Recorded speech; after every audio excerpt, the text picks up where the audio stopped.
Time in Iman, speaking to Vasil, getting some info about Avernus, we headed right on into the blazing inferno.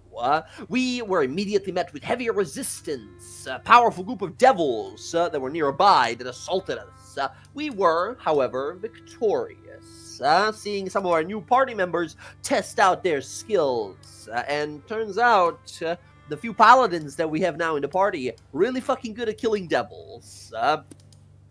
We then we even met a Orphan, this sort of like hired assassin slash mercenary of Hells. His name is Forensic, and we hired him that he would bring us as safely as possible to Tiamat's side of Avernus. Of course, our friends having fallen to Archon the Cruel, a paladin, a chosen of Tiamat. It is no doubt that there is where they will pop up. From here, we traveled on to a little hellish bar, a little spot, a locale, and there we now drink strange infernal liqueurs and observe hellish horrors, as apparently the person in charge here, through our friend here, Frenzig, the person in charge, this strange little kind of goblinoid-looking devilish figure, who introduced himself as Ixillis, is preparing some means of transportation for us. It is now time to take the fight to Tiamat and rescue our friends. So, as we return here, rather than this sort of bar that we see here immediately, instead we hear a sound of sort of metal footsteps, metal boots on some sort of like iron stairs. As we go down into a sort of basement area, you see this little strange creature, Ixillis, who sort of like sort of snaps his fingers, and you see a bunch of lights come on whoop, whoop, whoop, whoop, whoop, down the line, illuminating what is basically a large kind of like a chop shop, a garage of sorts, where you guys see all kinds of strange tinkering and arcane-made vehicles made of black steel and spikes and all kinds of horrible things. You see giant skulls on them. Some of them have flayed devil faces and skin of some demons that is sort of attached to them as they just scream infernally and eternally in pain. You see Ixillis sort of look over to Frenzig, who kind of looks amongst some of these cars. You see ranging from a sort of like a single person kind of, out of character, a motorcycle, right? But in character to you guys, looks like some sort of a strange two-wheeled mechanical abominable construct of some sorts, onto many other different kinds that they have here, as you see Ixillis kind of glance on over and say, "Right, so we got these. I've been sitting here for some time. Frenzig here's an old friend, and since you have another common friend of ours, let's get you suited and booted up." And he sort of waddles over. You see, every time he moves, one of his shoulders kind of pops up, but not where his shoulder should be, as if something sort of like jetting out of his back, as he sort of like walks over and says, "Let me show you some of these beauties." And you see as he shows you a few of these vehicles, as he says for you guys to take one of them for your take up to like a few as many as you need here, within reason, of course. As you see, kind of Jonas is here, kind of looking around, observing this place, kind of hand on his sort of bow the whole time, not really trusting this devil person. As you guys enter on in to this garage, you see as he kind of smiles and points and says, "Well, do any of you know anything about tinkering, making things of metal click and clack together through magic or just brain power?" This guy raises their hand. You, goody. Have you ever ridden a horse? Yeah. Excellent. So this is kind of like that, but the horse is trying to get away from you and run you directly into a river of lava. Have you ever ridden something like that? Yeah. Unfortunately. Perfect. We got someone here to show you. Make it easier for everyone. All right. So, And he walks you over to a group of motorcycles that are parked here. this little number here, I got a few of them. People call these the Devil's Ride. And he shows you this. You see there is maybe 10 of these vehicles sort of look like this, right? This is a kind of simpler presentation, but big old sort of spike in the front, a little seating area. You see, as you sort of approach where you would be sort of sitting, it does have a sort of a saddle to it, and you see it has two sort of handles on the inside you would sort of grab onto to steer and control the thing, and where there would be in the real world, right, where we would have a motorcycle like keyhole, instead there is a little coin slot in there. As he says, this one here, realistically good for one person, but two could ride. Person that's riding in it, pretty secured. The person who's wrapping their arms around them, good luck hanging on. If you don't like that one, I got something else for you. This one's better for 4 people at the time. And he walks over to another one. Now, what basically kind of looks like a forklift, like a hellish forklift, as he shows you this thing, right? You see this one, much bigger one. This is a large vehicle, sort of like a semi-truck in our world size, with giant sort of spikes at the front and a harpoon gun sitting inside of it. There's a little area you can get inside of it to sort of sit and drive this thing. As he's kind of like telling you how this is used here, Sky, being proficient with tinkering, you begin to get sort of like a quick understanding of how it works. Although I will ask, does anyone actually have proficiency with land vehicles here?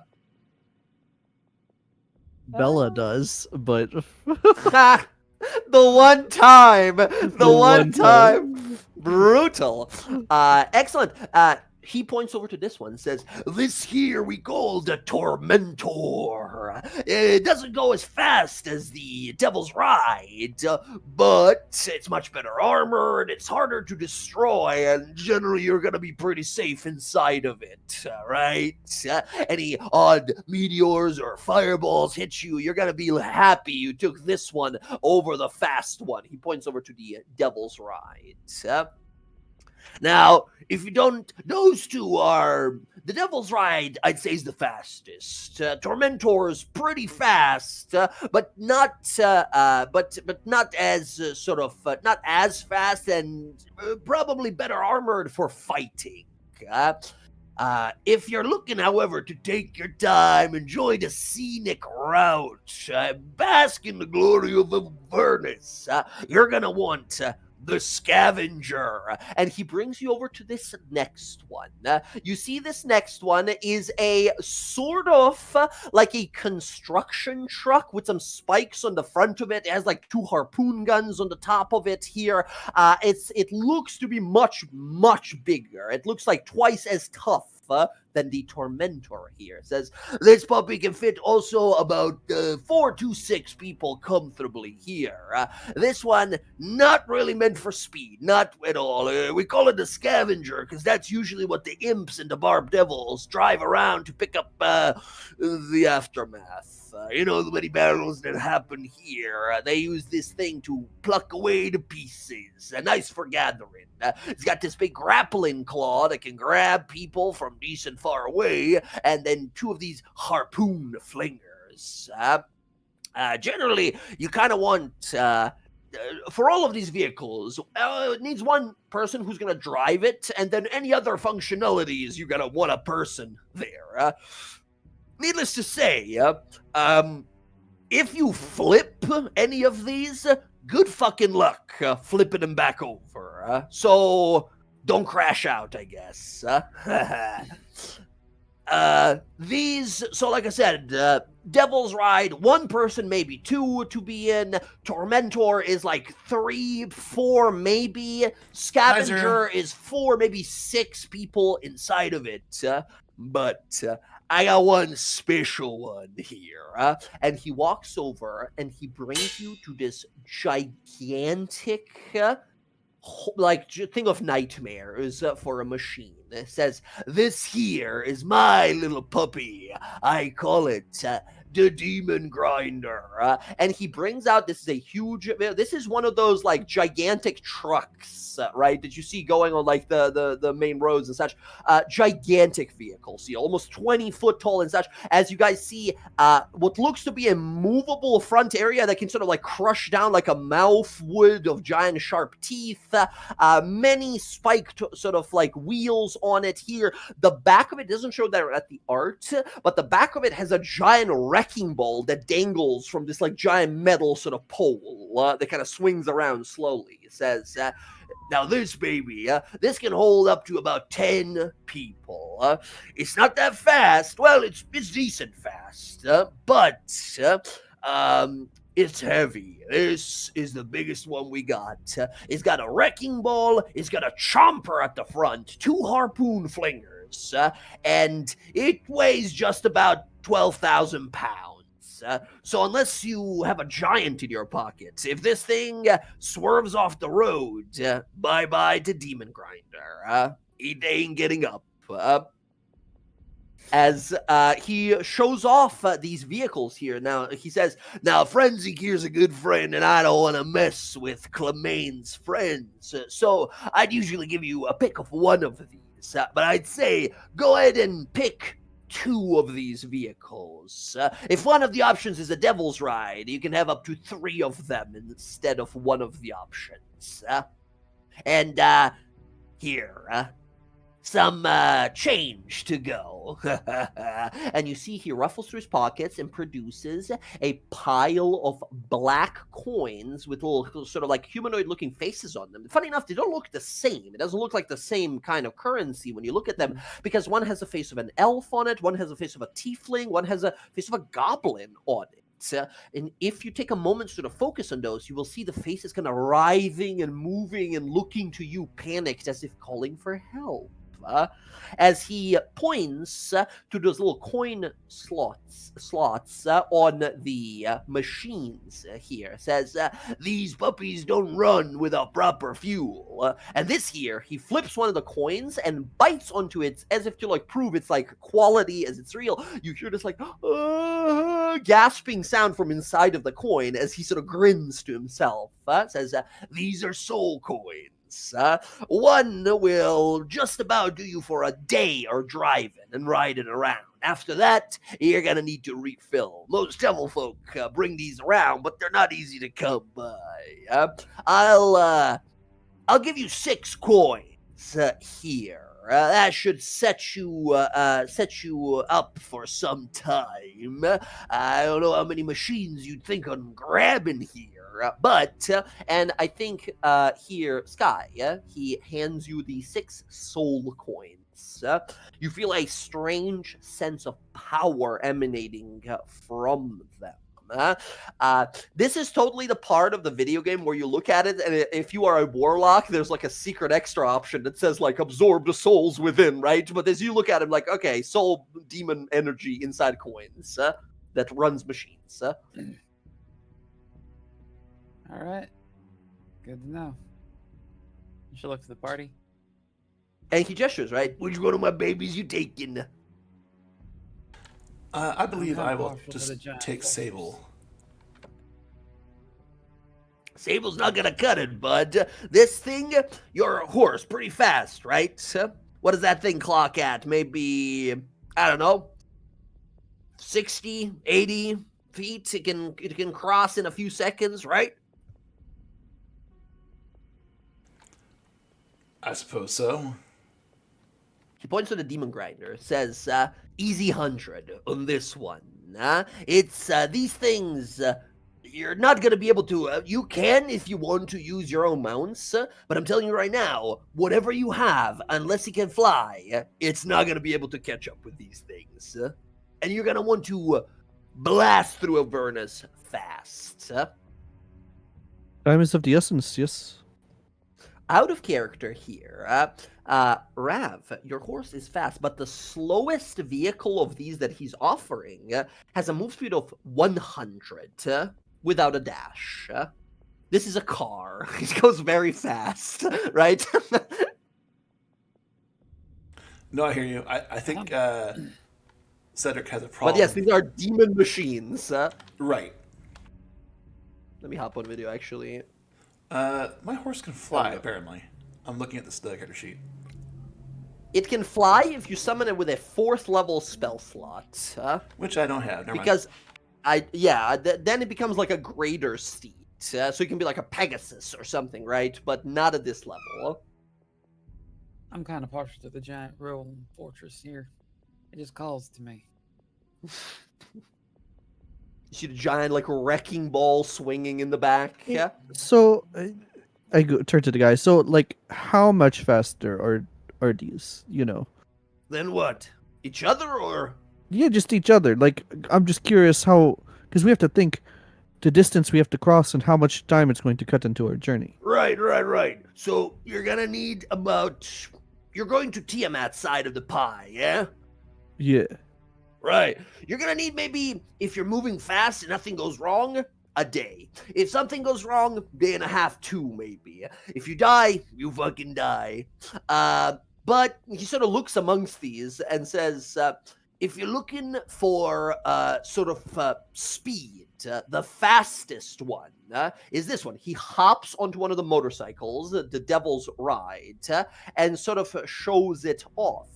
The Devil's Ride, the motorcycle, out of game, he like explains this to you, but mechanically out of game, the Devil's Ride has a movement speed of 120, and then as a action on its turn, it has a special sort of ability to go over obstacles in a sense, as he will explain to you what these kind of do here. As if you're riding on a motorcycle, you can jump. Let me actually show you.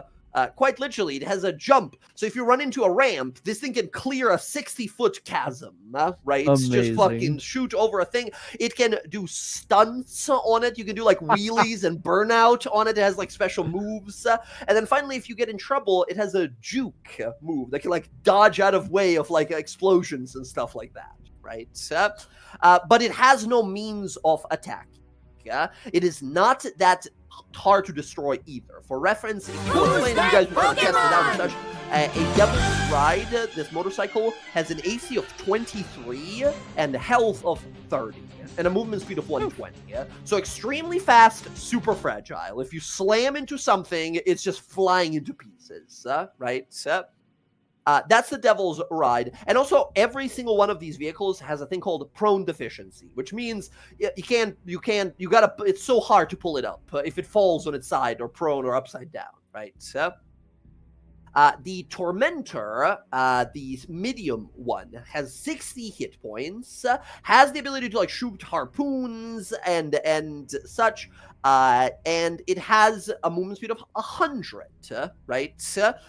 It has a special move called Raking Scythes, which can just sort of like slam into people and like pick them up and damage them a bunch, right? Stuff like that. So this one is much more like, if we're going to run into trouble, I'd rather have this one. It's a little slower and it can't leap over cliffs, right? But it has means of defending itself. The Scavenger has also movement speed of 100. All of these vehicles have like a minimum AC of 20. They're like metal armor around you, right? That one is meant for sort of like proper combat if needed. It has like harpoon guns, it has crushing wheels that it can use and such. That one, so the previous one had 60 hit points. This one is like more armored and it has 150 hit points, right? So like twice the amount and more. And then finally, the Demon Grinder, the big one, has three different types of attacks with like the Chompers, the Harpoons, and Wrecking Balls, and it has 200 hit points. Right? So that is the absolute tank one. And all of these like weapons that it has, for example, it has the Wrecking Ball on it. That requires one crew to steer, and while you're in there, if you're fighting someone, you have half cover, and then you swing the Wrecking Ball, and it does a ton of fucking damage, right? It's a giant Wrecking Ball. Anyway, all of them are like immune to fire, poison, blah, blah, blah, blah, whatever. But the choice here is basically all of these move at a similar time. But the decision is, do we grab one big vehicle that we're all going to be in? Or do we grab one big vehicle or like one medium vehicle and a few motorcycles to sort of like have people around just in case we get into trouble? Like he's talking to you in a way that you're like, you're going to run into trouble. This is Avernus. The moment you leave this bar, it's on sight, right? Good luck out there. Look, So he said we could take two big ones. We could totally take this one and this one. yeah. If you guys want to, Seems- absolutely. Seems good to me. Okay. Now, the thing is, yeah, he absolutely, so like, absolutely, great choice. Gives you these coins and such, you guys go over. So it's going to be the Tormentor and the Demon Grinder, right? So not the Scavenger. Only thing left to sort of think about here is the Demon Grinder needs one person to drive it, one person to use the Chompers in the front, one person to use the Wrecking Ball, and up to 2 people to shoot the Harpoon guns. So you need like 1, 2, 3, 4, 5 people to fully use the giant one, right? It's a gigantic, it's like driving a combine, right? This giant tractor. Yeah, we could, because I think Sky wants to drive it. But yeah. we also have our assassin and PC guy. We have Yeah, we have Jonas. Jonas here as well. So they could both operate the quote unquote the harpoons. You see, and- Roxy, you see Quip like, I can use your Wrecking Ball. Oh, I really Yes, want to use Quip the could- Wrecking Ball. Quip could operate the wrecking ball. And then I also Excellent. like basically I could carry all the NPCs and Mhm. Emily in that one. Yeah. The Tormentor one requires just 2 people to fully function. One person to drive and one person to shoot a harpoon. It is just sort of like, think of it like as an army Humvee type of thing with like a minigun on top. I have right? They have a like a harpoon question. shooter. Yes. Do I get to use my range bonus if I use that Use- harpoon? It's How do you considered a mean? ranged weapon. Oh, you add mean my like your plus to abilities- archery?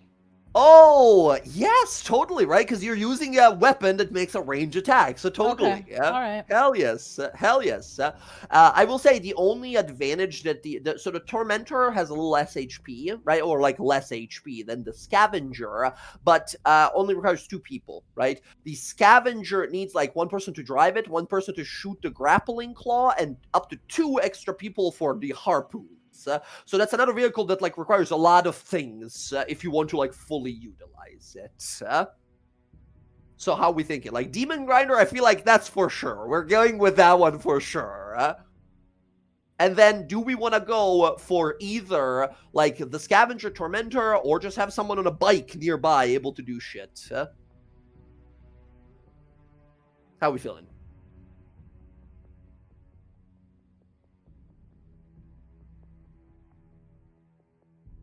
Yeah, I think the 2 that we mentioned were just fine. I'm good with those. Okay. Unless we yep. want to go with the scavenger, because then you would have 2 guns. Yeah, you don't have enough people to man every single thing on both of those things, but who's to say that you can fucking jump from one machine to the other, right, while you're driving around? Keep in mind, you're going 100 feet in 3 seconds, right? So, careful Fair. with the stunts. Careful with the So- stunts. If we have one big one, that means more people, and one smaller one. Mm-hmm. Yeah. I think that's a great choice then to go with the Demon Grinder, the biggest one, and then the Tormentor, who's like the medium one here. That said, I'm going to give you guys these character sheets, and yes, Avernus is a dangerous place, and you're likely to get into trouble. So I'm going to give you the character sheets here, and you guys will be able to use these. At the very top of Roll20 there, you're going to see right now the Tormentor, the Demon Grinder show up, and then here comes the Tormentor as well. As you guys start getting into these, inspecting these, you have 6 of these soul coins. It takes 1 for each machine, so that's 2 off for the first day here immediately. Right? As you so Sky, you're gonna have to like explain to the others, like, this is how you steer, this is how you, like, with your tinkering and magic knowledge, as you realize, like, this is infernal magic plus tinkering is what you're looking at. You're looking at Mad Max magic here, right? As you sort of have to like explain to them here, as go ahead, everyone, pop open the character sheets for the Tormentor and the Demon Grinder and pick where you're going to be and what you're going to be doing, like what role on these machines, on these vehicles you're going to have here. As, yes, they move way faster than any animal mount, like any flying mount even. They are incredibly fast.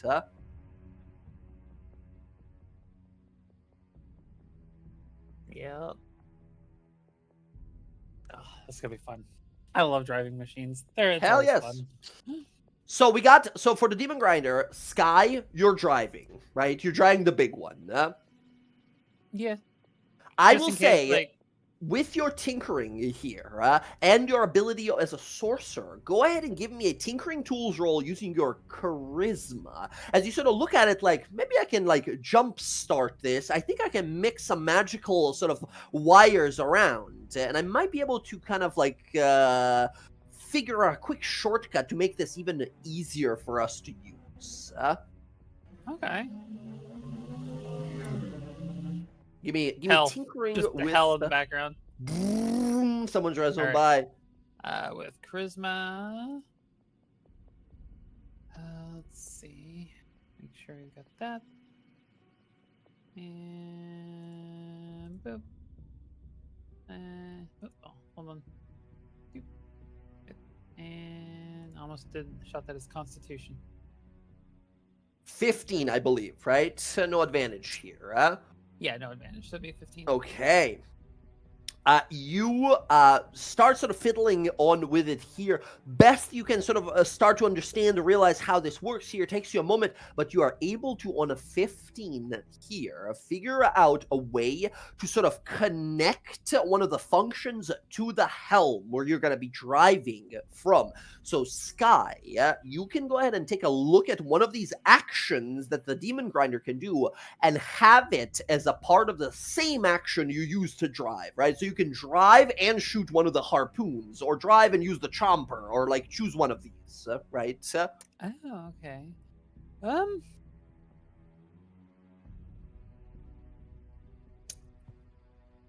If I carry the NPCs with me, like Quip and the others, will they be able to function? They are fully in a different part of the vehicle, right? The guy on the wrecking ball is like 30 feet behind you on this thing, and another person like on a harpoon like 10 feet above you type of thing. Well, that's why I meant, will we still be able to make use of it in the fight? How do you mean? If we get into a fight? Well, because like I know typically we don't include like so for example, like Emily's character, right? She's not here. But she can be on one of these for sure. Yeah. She can. They'll basically. You guys will be rolling for them here from this character sheet. But yes. Then I guess since the chomper's up front and she can see you.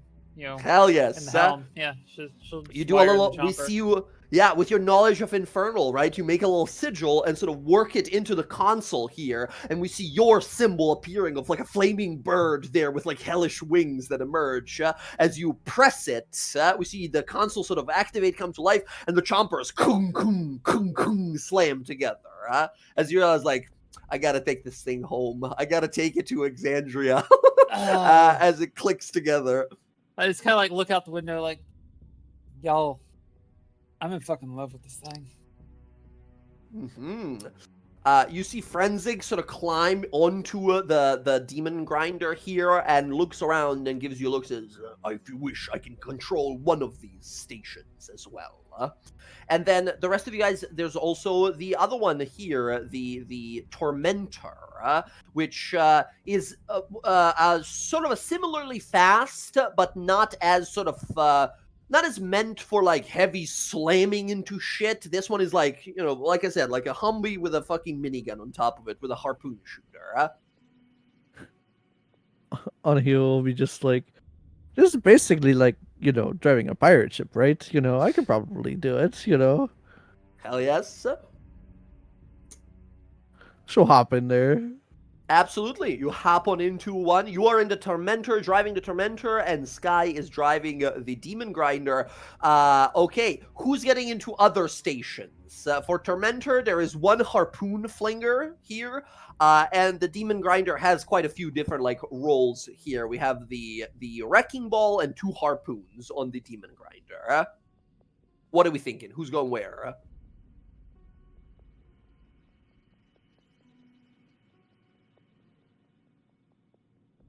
Real fast here, Roxy, Jen, where's she going?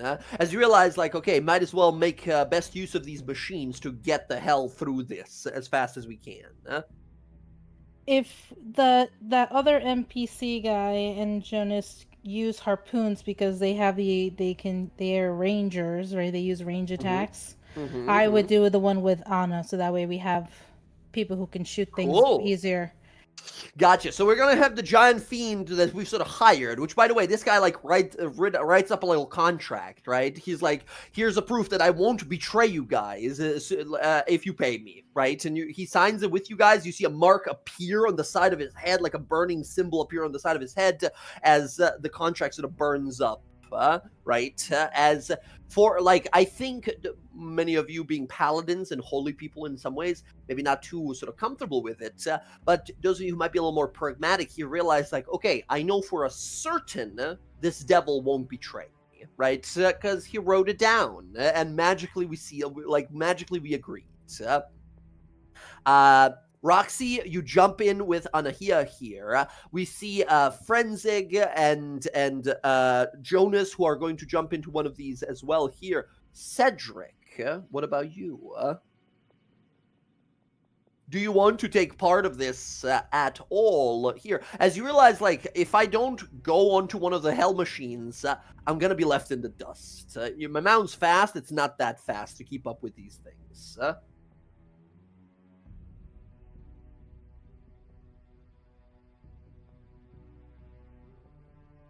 Rav, you there? Rav might have stepped away for a moment. We'll have him decide once he comes on back here. But I think with that, you guys have yourself some vehicles. You see Frenzy kind of looks to you and says, All right, let's do this. He whips out a set of black shades and puts them on. As the garage door starts coming on up, you feel immense heat coming out from across the wasteland.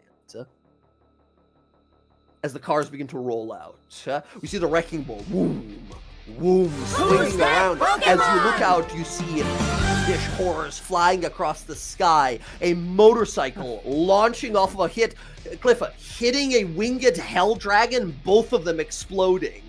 As you guys gas it, we see the vehicles take motion immediately here. As we see this little devil Exilus kind of waving and sort of laughing to himself as you all take off across the wasteland. You sort of emerge down into the valley here, and as you're sort of riding on through here, you begin to hear, after the first, like, 2-3 minutes, as you're sort of getting used to the controls and how this works here, at one point, you see sprinting across the field in front of you is this, like, spiked fiend creature that picks up a skull of another, like, demon and starts biting into it, and it looks over as Sky. This thing is right in your path. Do you swerve to move around it, or do you just go right through this guy? No. It's just like she sees it, and it's like there's this moment where she's driving, and like she's got like the clutch and the controls, and she like does the little downshift and just guns it. As it takes off, we see the chompers, kung, kung, kung, as this guy just like, freaks out and is blasted. Scatter of red on each side of your machine here. As Anahia, you're like getting used to this, like just like a pirate ship, as you see you hear like a screeching sound, and something bumps on the top of your vehicle here. As Roxy, you're up. Are you up there the whole time, like holding on to the harpoon shooter? Or are you like down, like waiting in the vehicle with her until something happens and then you come up? I think because of where we are, she would be waiting to shoot stuff. You guys hear dun-dun-dun, something on the roof of your machine here. And you hear this like skittering above, and then like clawing on the roof of your machine. Can I see it from the harpoon room or no? So the harpoon room is like a cleared out, like a circular area above where you climb up to, kind of like a tank, right? You come up on, and it has like a mounted harpoon on top of it that you turn and click, it fires it, right? So as you sort of poke your head out, you see on the side there is a winged little devil, like an impish creature. It has 2 sets of wings, and its head is fully on fire. Has this like full wreath of green fire where its head should be. As you see, it has chalk in its hand and is drawing cocks on your machine as you're trying to drive through, and like just drawing on it as it spins around and looks at you as you sort of poke your head out at it. What's going on? I don't think she's gonna be upset because she's like, that's pretty good. Maybe bigger ones. It looks at you and says, "Thank you." And he looks over and says, "Mortal!" He pulls out a knife, like a small shitty knife. And he goes to jump into the machine with you. He like tries to get into the car with you. What do you do? She's gonna take out. Actually, she's gonna try to shoot it before it gets in there. Yeah, absolutely. With like your bow, or like do you grab the harpoon and just? No, I don't want to waste any of that ammo. It's just gonna be my bow. Okay, go ahead and open the Tormentor character sheet and roll one of those harpoon flinger attacks. Wait. But if it uses like, do we have a certain amount of harpoons? No. It is basically, it is presumed as part of this like hellish enchantment that you have infinite, right? They're self-replenishing. Yeah. You have a Gatling gun. Pretty much. Okay, so I just press it. All right. You just click it, like you would Quip's like attack or something like that. 10. Okay, with the +2 because you have your archery fighting style here. That's a 12. 12 is enough to hit. It's a DC 10 to hit this little baby imp, right? It blasted so hard, all of its limbs go each direction, with its torso flying away from the harpoon shot. As just falls off the machine. As Anahia, you look like, what the fuck was that? The windshield, just like gore. You see gore appear as you see a little button, you press it, there's a little like impish head comes out, blasts fire as like windshield wipers onto it. As you look ahead, there is you see up ahead of you a group of creatures, these like ape demons that look over and stare at you, Anahia. They like blast their chests and begin to sprint like head on towards your car here. You see the sort of canyon is kind of narrowing a little bit. You can try to sort of kind of drive on the side of the canyon to avoid them, or you can try to blast right through them. How big are they? They're like large creatures, so they're like ogres. So there's 3 of them that are ogre-sized, these like red-furred ape demons. Yeah, I'll try to like go on the side, and then I'll have the raking scythes come on the side and just like try to cut them up on the side. As they wind up here, go ahead and roll the raking scythes attack here. Or just click it? Yeah. All right, 6 points of damage here. So as you come out, you sort of move right on into them, and the car slams fully into one of them as it like lifts it off. The other 2, we hear like the size and metal kind of going through. As you see, one of them spins around, his leg is fully missing. It's just flying through the air from the raking size. As the other one has been caught into the size and is now like being dragged by the vehicle with you. As it's trying to like climb onto the vehicle. You see one of them is going to fall in by the wayside here as it falls right in front of you, Sky. Here, Sky in the Demon Crusher. Moving across here. You see the narrowing of the canyon. You like grind into the side of the canyon bit as this ape demon kind of looks up to you. You see here turning. We see Frenzig and Jonas turning these sort of harpoon guns towards it here, but you have a chance for it if you want to use the crushing teeth of this machine to grind it up. Yeah, like what is it like comes down, like lines up with her, right? She just kind of like guns it again, opens them up, tramps down, and just like floors it. Hell yes, give me a chomper attack from the demon grinder. Cool. Chomper, go. You can have advantages. It sort of falls prone here. Incredible. Roll me some damage with the chompers. Incredible. With its 20 remaining hit points here after the raking size, and we see there's a exhaust pipe at the back of it. It's just red mist that comes out and gore and bones that fly out off to the side. As wood chipper. Yeah, just out the other side as you sort of drive right on through, as you start feeling this warmth in the air, all of you. It's maybe a little, well, like a bit of a warning to you, and maybe it's intoxicating, but with every kill you achieve here, you start to feel, I don't know, stronger, which, knowing where you are, is not necessarily a thing you want to, a kind of a feeling you want to get addicted to too much. As you guys continue to drive here, blasting into these demons here, you see Quip, who's just fucking holding the handle of the wrecking ball. The wrecking ball is going woo, woo, woo above the demon grinder here. He's like, woohoo! Just screaming to himself. As we see one of these like winged devils comes up, gets blasted by the wrecking ball into a million pieces. As you continue to sort of drive here, you guys hear behind you, gong, gong, gong, gong, gong, gong. As you look behind you and you see leaping off of hills, emerging there is another group of these demonic vehicles. As you see in them barbed devils and fiends and maragons kind of staring out towards you, as one of them blasts it as well and starts chasing after you all here. You look behind you and there is maybe like 4 or 5 vehicles, these hellish vehicles that are now blasting full speed towards you here. Are Friends, they coming down the canyon? they are coming towards the canyon behind you guys. As friends, I'm going to put us on a little map, and we're going to have a combat in these vehicles here. Poor Brent is missing the demolition rally.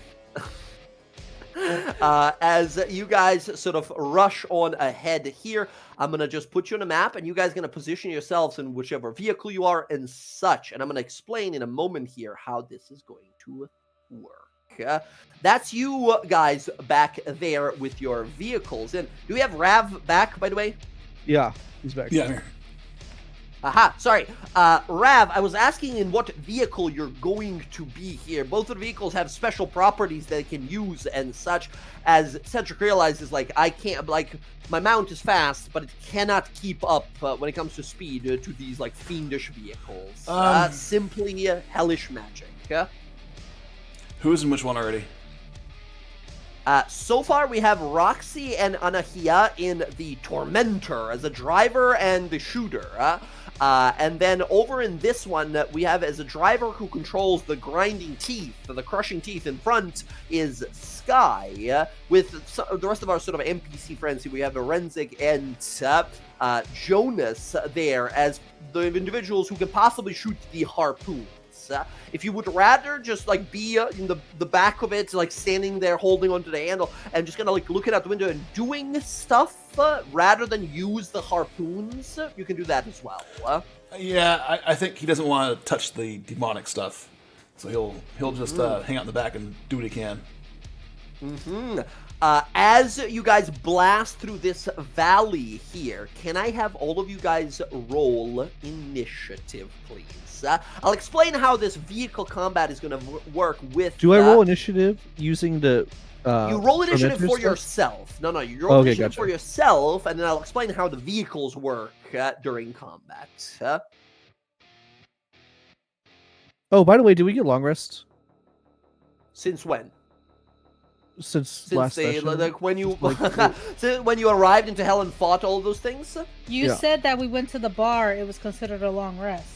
Yes, yes. After drinking in the bar, even for some time, drinking some strange liqueurs there, and the atmosphere of the place, it does count as long rest. Okay, just making sure. I hadn't marked that down. So.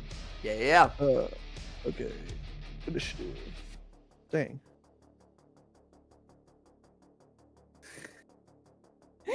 God damn it, Roxy. Let me show you who. That fucking gif.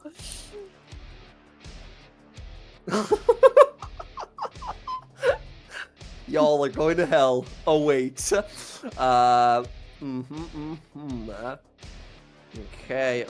Okay. Let me get you your enemies on the field here real fast. Bam, bam. And then we have these guys on the motorcycles here. All right, everyone, please go ahead and move your tokens here up on the map onto your vehicles here. I might go under my vehicle. Yeah, I go under as well. That There is we go. weird. Just put yourself adjacent to the vehicle then, for whatever reason. I'm not sure why it's putting you under, but just put yourself like adjacent to the vehicle, and that's fine. I'm not sure why it's doing that. Let's get Cedric out of the. There you go. Boom. There we go. Oh, and he got stuck under it again. Hold on, let me put you like that. Just be like adjacent to it, and that's fine. And Bryn is then over here, right, on the Demon Crusher as well. Yep. Gotcha. So, yeah, Roxy, you can go over to the Tormentor as well. That's the initiative we have. Here are the bad guys now. Chasing after us is a group in these strange machines that you yourselves are riding of Maragon and Hellhound Archons, which is not Archon. No trigger warning. It's not Archon. That's just what they're called. First of all, the guys in the big vehicles in these giant machines that you guys have look like this. These strange sort of suit of armor with like actual fleshy limbs, but no head or helmet where it should be, except it just sort of dangles at its chest. And then we have these Hellhound Archons, which are sort of like the kind of like hound fiends of some sort. These guys who are riding on motorcycles chasing after you. Friends, this is how it's going to work. You guys are going to take your turns on initiative as normal. However, we have two more additions.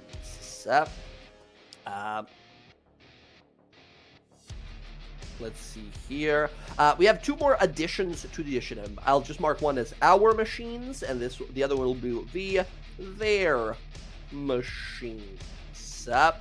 What this means basically is, on initiative of 20, I will ask you guys what you want to do that turn. As these guys this is just a map to represent sort of what's going on, like the numbers of enemies and stuff like that, but you're not actually going to be moving the vehicles around. This is more so, think of it more so as a skill challenge that you can use your like spells and abilities and attacks in any ways you want.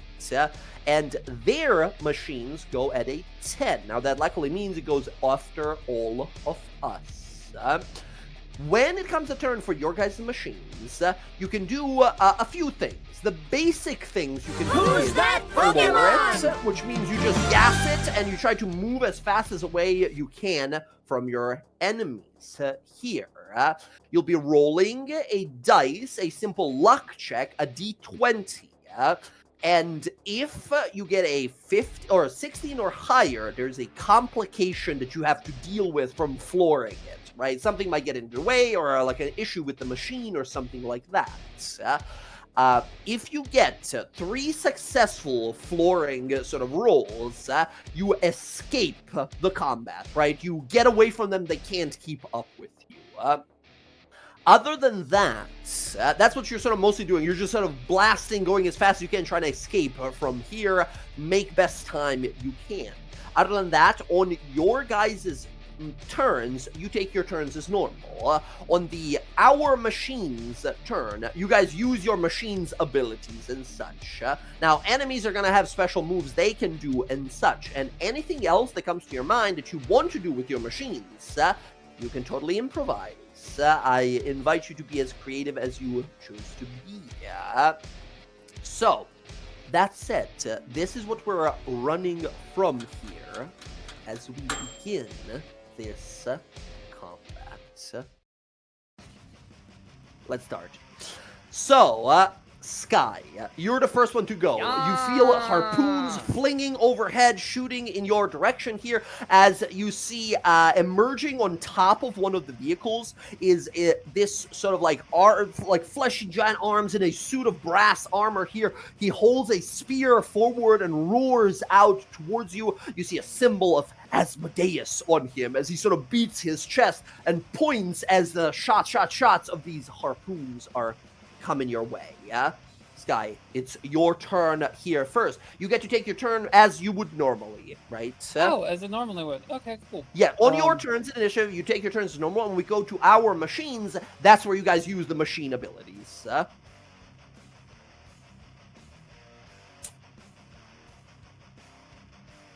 right, what you want? Just about all of them, right? They're all trying to catch up to you and such. The motorcycle guys, you can notice, are trying to drive up because they're running a little faster. They're trying to drive up and probably, like, mess with you physically when they get close enough. The guys in the back are shooting harpoons and just trying to sort of, like, get close. Altogether, they are about maybe 60, 70 feet behind you at this point. As you sort of look out behind you out the window. All right, cool. I'm going to hang out the window. I'm going to shoot. I'm going to shoot at this one. Hell yes. You see a hellhound, sort of humanoid, devilish creature there, holding a flail and sort of whipping it over its head. Yeah, it's fucking weird. So she's going to cast through the gun. Mm-hmm. We're going to do a magic missile. Magic missile. Bam, bam, bam, bam, bam, bam. Awesome. That is... okay. 3 points of damage. What level is this? Yeah. Well, so it'd be 3, 4, 5, 6. I'll do a 4. 3, 4, 5. 4. 6. My God. Yeah, so that's 6. Incredible. Bam, bam, bam. That is 18, I believe, points of damage here. You blast across this guy's... You see that he has some, like, cover from his motorcycle, but your bullets, magic bullets here, don't care. They go right past cover, right? As it blasts into the... You see he basically kind of swerve and lose control of his machine before he kind of gasses and kind of wheelies and tries to catch up to you. I was shooting the machine. Oh, got you, the machine. Even better. Yeah, he takes full 16. So I have some bad news here, unfortunately. You will notice if you take a look at the Demon Grinder, for example, and the Tormentor, they have something special next to where it says their hit points, right? The Demon Grinder has 200 hit points. It also has a damage threshold of 20. That damage threshold is a special little thing that usually buildings or vehicles have.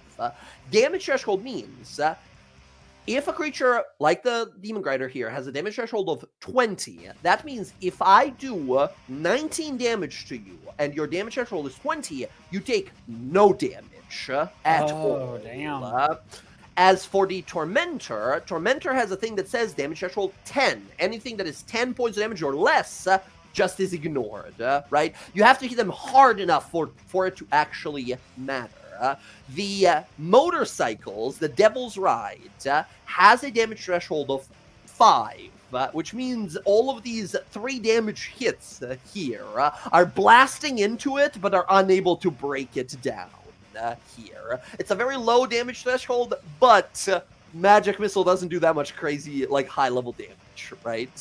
As you blast into him here, you see sparks flying in all directions as smoke rises, and then he sort of wheelies on out of it and chases after you here.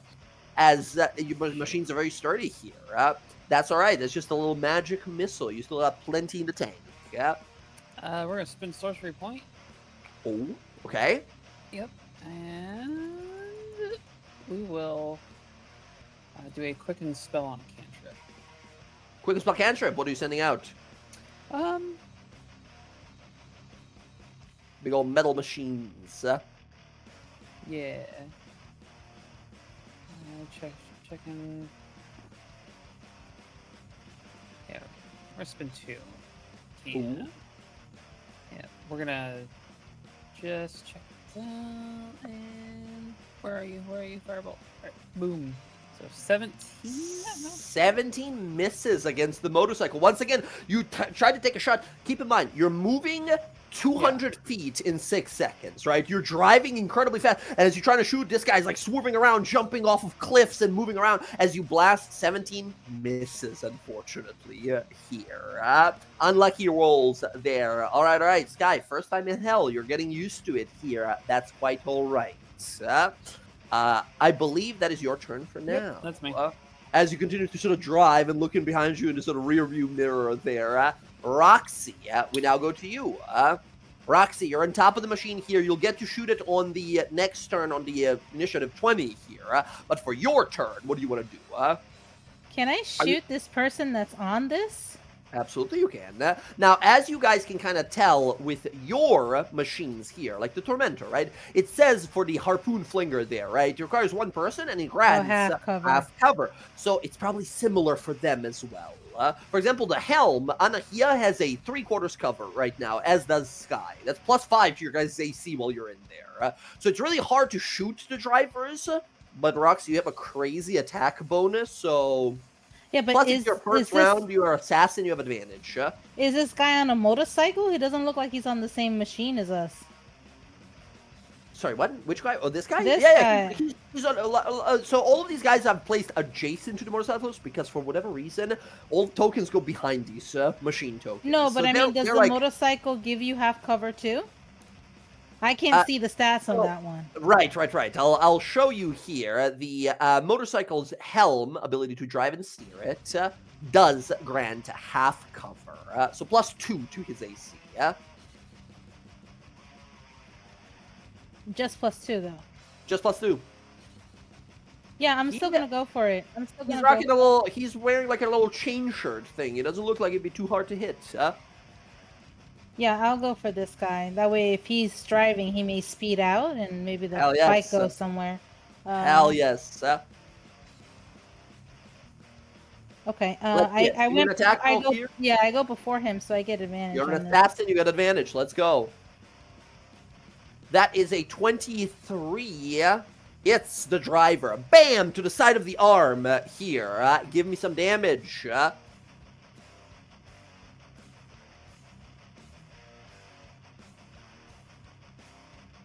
Ooh, that is 29 points of damage to him here. As you, boom, blast into him here, Roxy, you slam him into the sort of the side of the arm. He grabs the sort of the handle that he was holding and steers sideways. He rockets over the side of a hill and sort of slams into a wall, grinding against it as he's trying to sort of swerve and right himself here. He is badly bloodied at this point. All right, we're gonna shoot him again. Let's get it.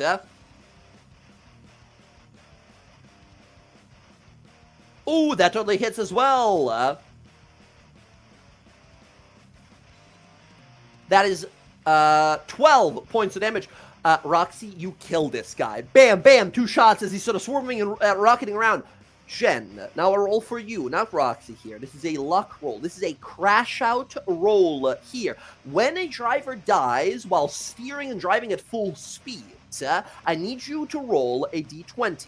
On a 16 or above, his vehicle slams into another adjacent vehicle. Roll me a d20. 19. He gets a boom, boom, shot twice, grabs the wheel, steers into the side. Jen, which of these other vehicles do you want it to slam into? His vehicle is destroyed, and depending on the other vehicle, it'll badly damage the other vehicle. I don't know which direction we're going. You guys are just sort of, for the purpose of this map, you guys are like moving around and stuff, but we're keeping just this map for like visual representation. I would want it to hit this vehicle. Hell yes, the big tormentor as well. He Yeah. swerves around, gets grinded underneath it, boom, explodes underneath it. The demon grinder takes damage here. The tormentor, their tormentor, takes damage here as it's blasted to about half hit points that it has there as it sort of impacts the back. Yeah. You see the driver is instantly killed. The demon devil's ride is destroyed here as the other vehicle is now badly injured immediately here. Incredible. Roxy, you kill one and badly damage another one here. It's That is your fantastic. 2 shots. Do you have anything else? No, I'm going to. I mean, that's my action. I don't think. No, I'm not going to use anything else. Okay, understood. Roxy, now we go to our machines here.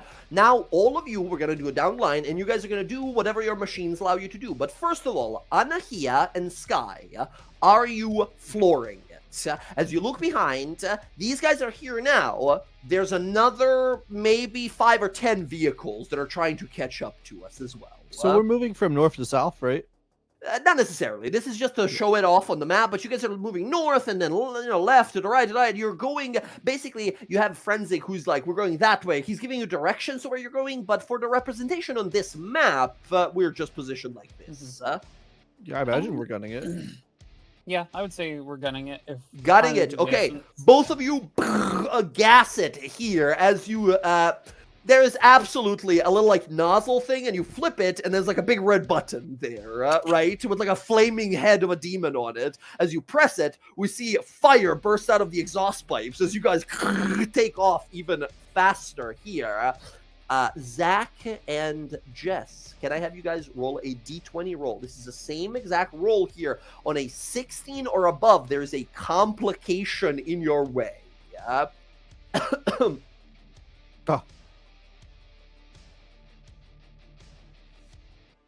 Oh, Anahia with a so lucky. 16 here. Okay, Sky, you are rushing ahead as much as you can. Anahia, as you're driving here, come on, stay on course, stay on target. As you're driving here, Anahia, you see walking in front of you onto the road is a old devil grandma, holding a little walking stick that sort of walks on out, and then looks to you and looks frightened, and then begins to twist and sprouts 2 extra sets of arms and becomes this gigantic devil grandma as it roars. There is a giant demon in your path, the giant devil grandma in your path here. I need you to somehow resolve this issue, remove her as a problem. Otherwise, she will impact into your vehicle here and do some amount of damage to it. Can I juke?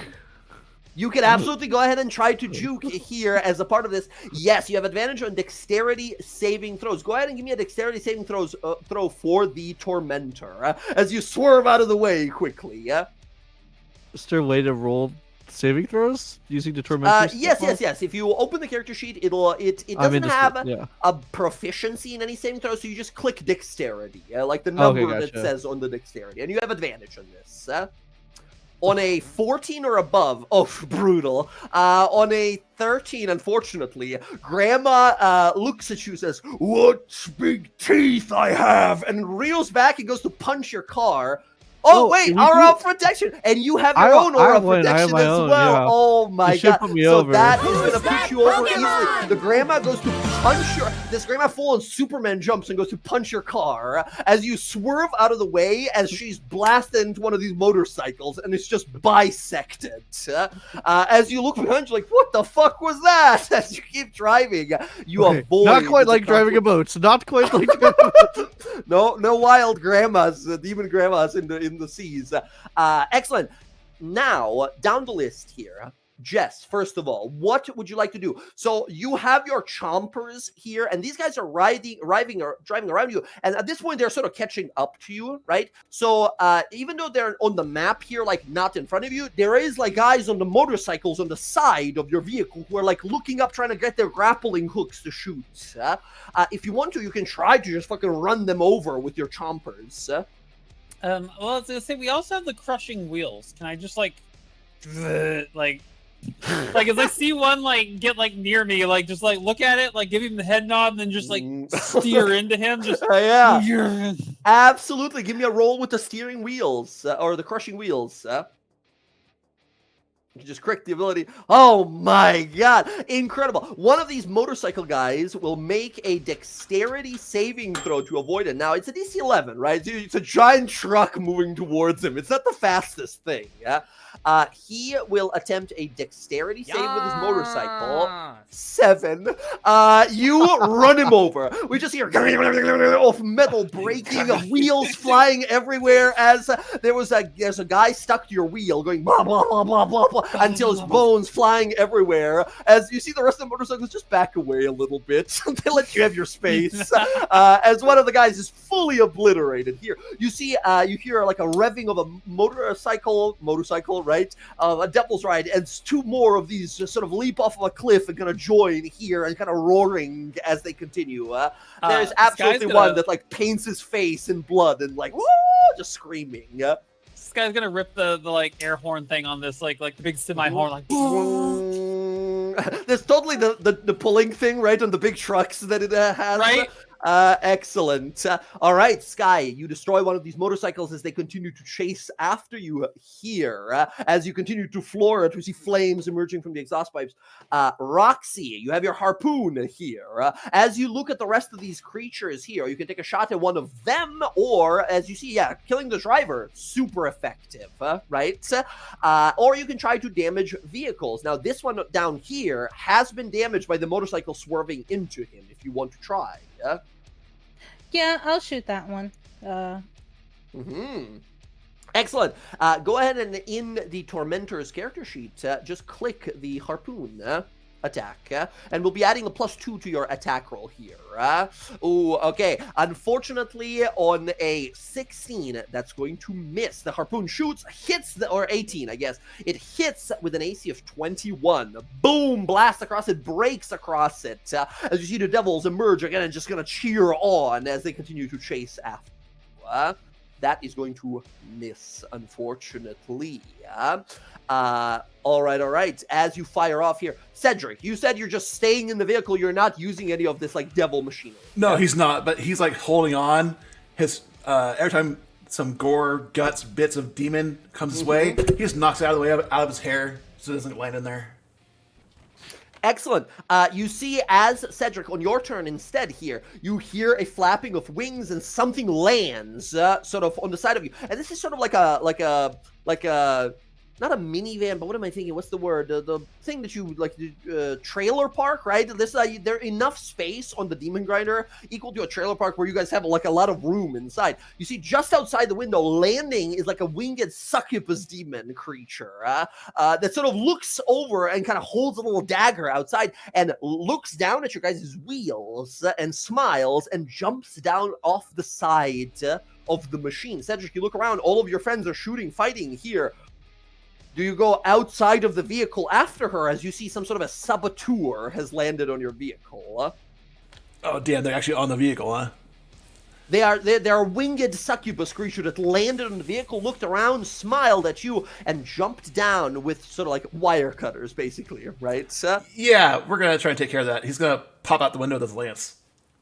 But you open the window and kind of look on down. You see her about 10 feet below. As she looks on up, you see she's trying to sort of wrench into the underside of the wheel. The wheel is like right there next to her, right? Spinning saw blades right next to her as she's trying to sort of like jam this dagger inside there. As you look down, go ahead and make me a lance attack. 21. You fucking skewer her immediately from above. Roll that damage. 12 points of damage, bam, through the side of her neck here as you impale her. So you see she's still alive on your lance here. Because you quite easily strike her here, do you like try to push, like throw her off, or do you try to pull her to yourself to continue fighting her? She's impaled on the lance, right? So he'll kind of tilt that under the wheel. Oh gosh! And she goes, la, la, la, la, la, and then just skull shards everywhere as she turns into red mist. You definitely hear this like as your lance like hits the side of the wheel a little bit, and you sort of pull it back. This lady is not decapitated, but like half of her body is missing as this demon is destroyed instantly here. Nicely done, Cedric. Anahia, we go to you now. You have usually just the ability to sort of steer and drive here, right? This is a one sort of vehicle. However, it does have those special abilities, like the sawing, sort of the saw blades on the side and such. You see there's two guys with motorcycles around you just like, woohoo! Kind of trying to like jump, like stand up on the motorcycles and are going to be next turn trying to jump onto your vehicle. Yeah, I'll try to like drive by both of them and hitting them with the raking scythes if I can. Excellent. Go ahead and give me that roll with the raking scythes. It's a saving throw. Oh my goodness. Good damage there. All right. Let's see here. Okay, let's see if it's a vehicle moves out of its way and takes no damage if its driver succeeds in it. Gotcha. Here's the dex save. Oh, 19. Ooh. They manage to sort of swerve out of the way. They sort of wheelie and kind of move immediately out of the way as you're just sort of trying to like drive into them left or right here. They are a little too fast for you this turn. Was there two of them or just the one? There was two. Yeah, that's fair. That's very fair. Here is the second roll. 8 on the second one. The first one sort of wheelies and moves off to the side. His friend looks over and sees the opportunity as you sort of turn one way. He gasses it, tries to get to you. He like stands up on his like car, on his motorcycle, and jumps towards you. You swerve and back as you sort of move and then blast him with the scythe blades. You see the top of his body is climbing the side of the car and then lets go and falls underneath the car and is rolled over, instantly obliterated. The other guy is still very much so into the idea of jumping onto your car. Okay. Nicely done. Another one is destroyed. Cedric. Yeah. Now your actual turn here. You destroyed the succubus lady there. As you see these vehicles, there is you are about 20 feet off the ground. You're looking down. There's guys on like motorcycles. You guys are moving so fast. Like you see like fucking ruins and a destroyed town and a hellish forest, and all of a sudden you're in a canyon. All of a sudden you're driving over a giant bridge. Like this is a full scenic route. This is like a hellish version of that scene of Lord of the Rings where they're just exploring New Zealand, right? Where they're just sort of walking around seeing all the beautiful stuff, but we're just seeing everything like evil hellishly like flying by, right? It's a montage. As Cedric, you're a big melee guy on top of a hellish vehicle, surrounded by other hellish vehicles. What do you do? So there's a bunch of stuff chasing us, right? Yeah, there is at least like 5 or 6 more vehicles. Okay, and they're all like gazing intently on us. They're trying to catch up. They see mortals with delicious souls. And how far back are the closest ones? The closest one to you is literally like 20 feet below you and like 10 feet off to the side. Perfect. There's a guy on a motorcycle. So Cedric's gonna, looking at the back, cast a spell about 10 feet behind us and go up with it. Okay. Hypnotic pattern, incredible. As you sort of thrust your hand out, we see magic sort of apparatus. Their eyes begin to sort of roll back in their heads. Anybody who can see it, right? So he's gonna try to get everybody who can to see it. Absolutely, as they sort of rush kind of through it here. I'm gonna give 4 of them here a wisdom saving throw. That's a 10, 11, 5, and an 18. Okay. 3 of the 4 motorcycle drivers that are like behind you here as you blast towards them. You see some of them, like move out of the way and such as they see you sort of cast a big spell as their friends get hit. But the ones in front, you see their eyes just sort of kind of roll back in their heads and they begin to just kind of lose focus and kind of swerve around in their vehicles. I'm going to say here, Cedric, they're going to be sort of hypnotized like this. Like they remain gassing it, right? So they're just kind of going straight, but they're kind of off to the side slowly. Rav, go ahead and roll me 3 d20s. Any 16 or above you get, they end up like crashing into another vehicle that's racing along.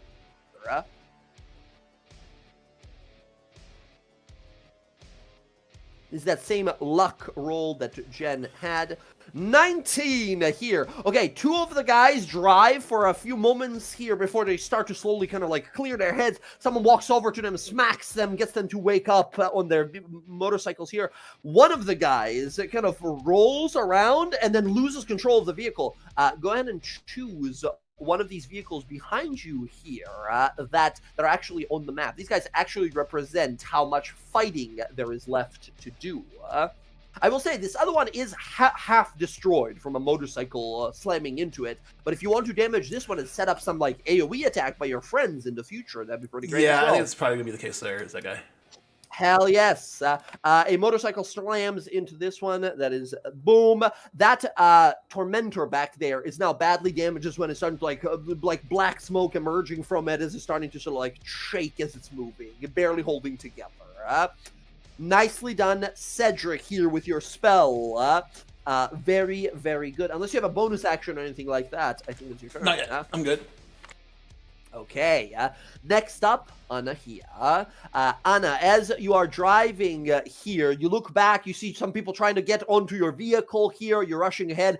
Roxy's up top shooting this fucking thing, shooting her bow and such. You are driving over people here. This is insanity.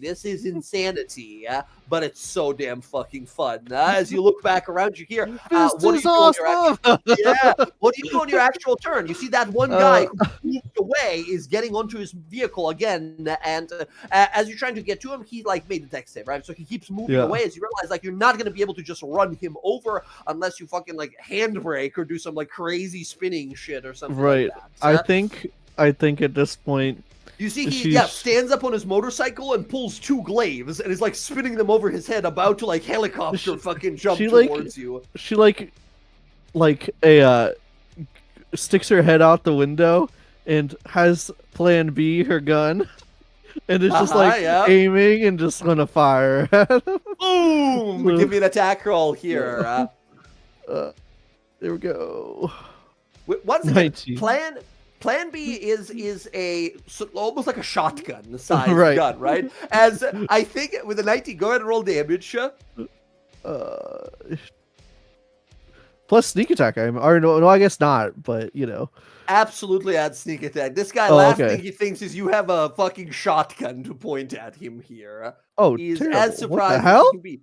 14. Once again, this is mostly a skill check here. So damage is less so important here. But so what we see is this guy like get up on his motorcycle, says, "Mortar souls for me to," and then we see a shotgun come into the frame and just blast him off his motorcycle as his motorcycle like slams into a mountain nearby. As we see the smoke coming out from it, right? As he's sort of leaning it up against the window. And just one hand, I start reloading the gun because I have to. You know, the Terminator spin, right? Incredible. Excellent. As you reload the gun here, Anahia absolutely destroying this guy. His motorcycle slams into another building nearby. Anahia, go ahead and roll me that, or Zach, go give me a d20 on a 16 or above. He slams into another person nearby.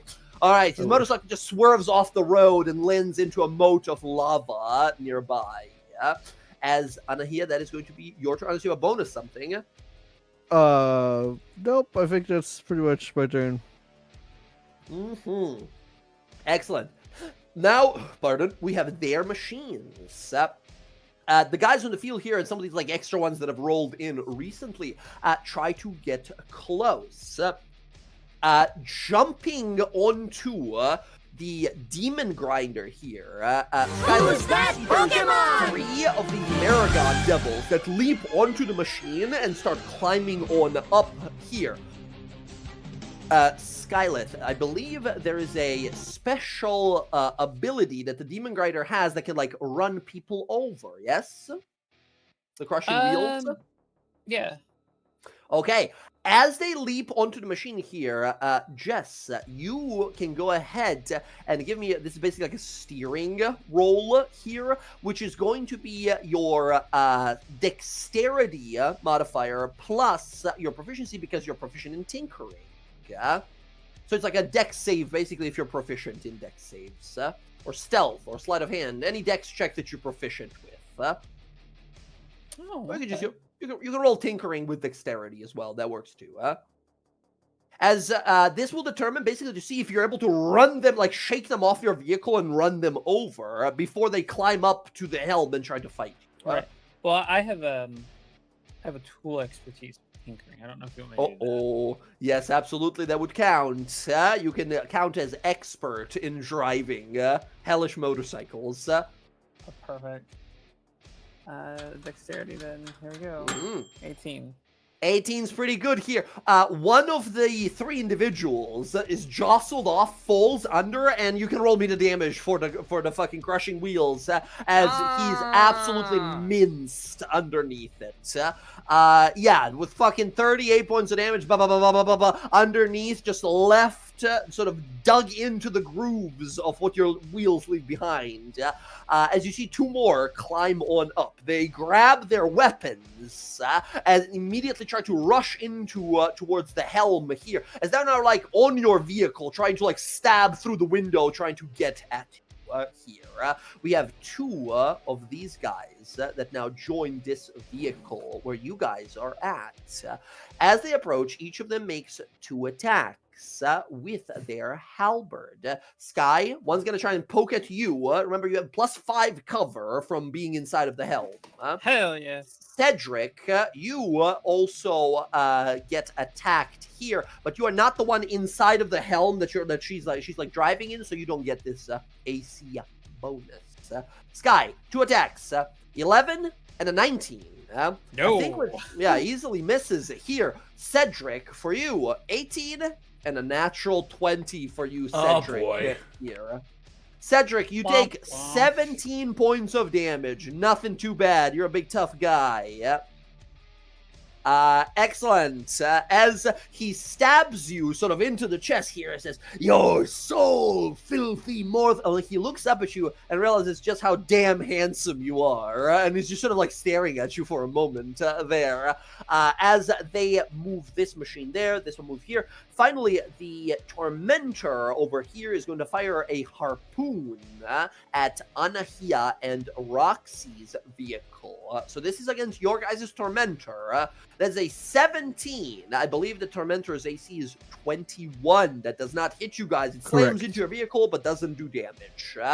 Incredible. The other Tormentor speeds on up, and one of these Amerigon is going to try to leap onto Anahia's vehicle here. Let's see here.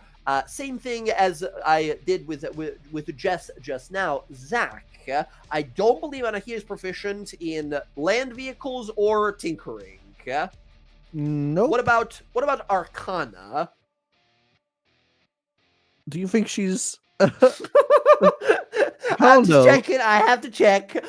In which case, just give me a straight dexterity roll to see if you can like juke this guy out and move away. Yeah, as he tries to leap onto the vehicle. 24. 24. He jumps onto the vehicle here as we hear another click, click, boom! Shotgun shot blasts him off as he flies, hits the ground, rolls dead. It's the shotgun again, reloading. Incredible. One of these guys dead instantly on impact. Very good. One of the guys here managed to climb. One of the other guys managed to climb. The other was dead. As their machines continue to sort of approach you, this guy, there's 2 guys on the motorcycles here. As they get close to you guys, they're also going to try and sort of swing. You see, as they're driving, they grab their massive swords and start to slash at you guys' sort of tires of your vehicles here. Roxy, one of them drives up and tries to swing at you. Because you're in the gunner's seat, you have +2 to your AC. He makes 2 attacks with his great sword. 15 and a 24. I think even with half cover, that's going to clip you. Yeah. All right. You will take 9 only slashing damage. I'm gonna uncanny dodge that. Uncanny dodge for half damage. Very good. Anahia, while you're reloading your gun, you see driving up on a motorcycle this like hellhound warrior guy who looks at you. He inhales, and you see green fire begin to emerge out the side of his face as he unleashes a fire breath from his mouth into the driver's seat where you are at. I need you to make a dex save. DC 14 dex save, or you take 20 points of fire damage. Because you are in the helm of the Tormentor, you have 3/4 cover, which means +5 to your dex save. Okay, let's see here. Natural 20 here. As he blasts at you, you just press the button and close the window. The window comes up and blocks the fire into your face there immediately. As he just looks back and sort of roars at you here. That is going to be all of their machines. As Sky, we go to your actual turn now. There's two guys punching the side of the window that you're in. They're like right next to you in the helm, right? They're trying to like get in there, trying to stab at you and stuff. There's two guys on your vehicle right now. And there's at least 4 more vehicles of enemies in this, right? You see the Tormentors are now riding on the side of you here. There is the motorcycle guys that are trying to look for an angle how to climb up. So I have 2 guys on my windshield and 2 guys at my door. No, you have 2 guys on your windshield, and there is all the 4 other like vehicles that are now just kind of like around you guys, surrounding you guys, trying to like moving back and forth around you guys. But on your vehicle, just 2 guys who are actually there, who are trying to like stab at you with their big pokey sort of lance weapons, halberds. Okay. Sky is going to use bonus action, and I'm going to fire up my Mantle of Flame. Mantle of Flame, awesome. Fire sort of manifests around you. And so we've got a bunch of stuff just like around our machinery, right? In what sense? Like enemy vehicles, enemy. Yeah. So once again, this map is just to show how many enemies there are. There are 4 more enemy vehicles with a few of their like riders and drivers and gunners and such. But other than that, you just have 2 guys on your vehicle. I know we don't. So we just have the 2 guys. I guess that's where I'm trying to understand how much stuff is actually just like around us right now. So in your face, 2 of these Maragons who are on your vehicle, about like 20-30 feet around you, driving their motorcycles and such. There's 2 motorcycle guys with these like hellhound dudes on them, and then 2 of these Tormentor vehicles that are like kind of like on your sides. Once again, this is not, you're not exactly, once again, think of it as like a skill challenge montage. You can totally say like I brake to get behind them or I gas to get in front of them. You can describe kind of like who you want to go for. How many of them fit in a 40-foot circle? Ooh, you can go ahead and give me a perception or investigation roll to wait for an opportunity. I'll say on a 25 or above, you find a moment where all of them fit into it. On a 20 or below, you get at least 2 of them to fit, to like be together. Investigation or perception, your call.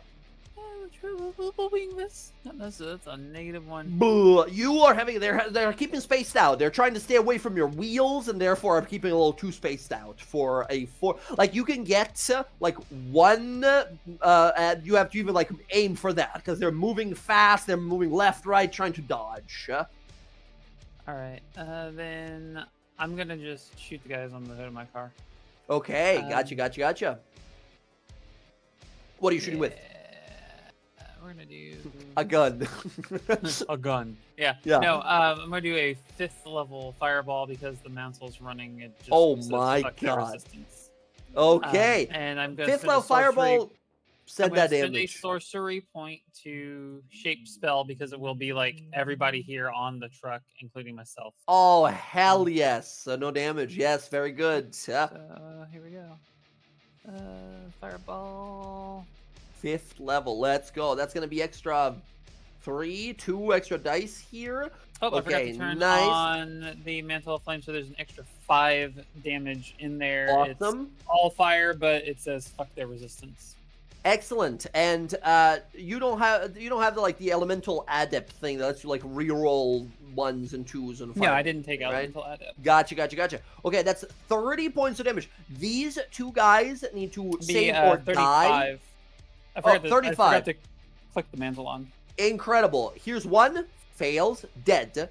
Here's 2, fails, dead. So, what does this look like? As they like trying to break in, and one of them grabs the door of the helm and pops it open. And when the two of them stand there, look on the inside, what do they see and what happens? Like instantly, like Sky grabs the gun, like the flames like rear up in the cockpit. It looks like the cockpit itself like bursts into flames. The gun is pointed in their face. Rolls the hammer back. Fuck you.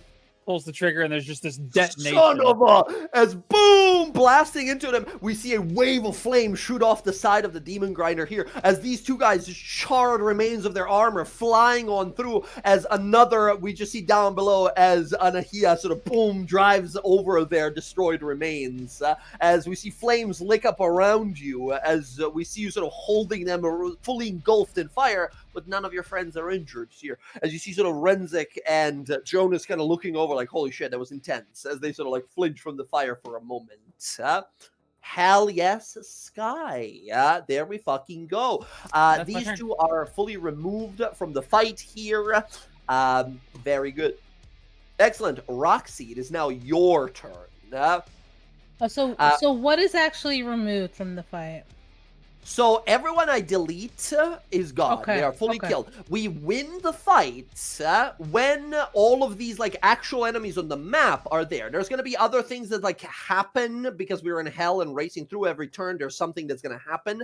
But when we remove all of these guys off of the map and their vehicles or drivers, or whichever way we do that, that's where we're like scot-free. We run off, right? We disappear.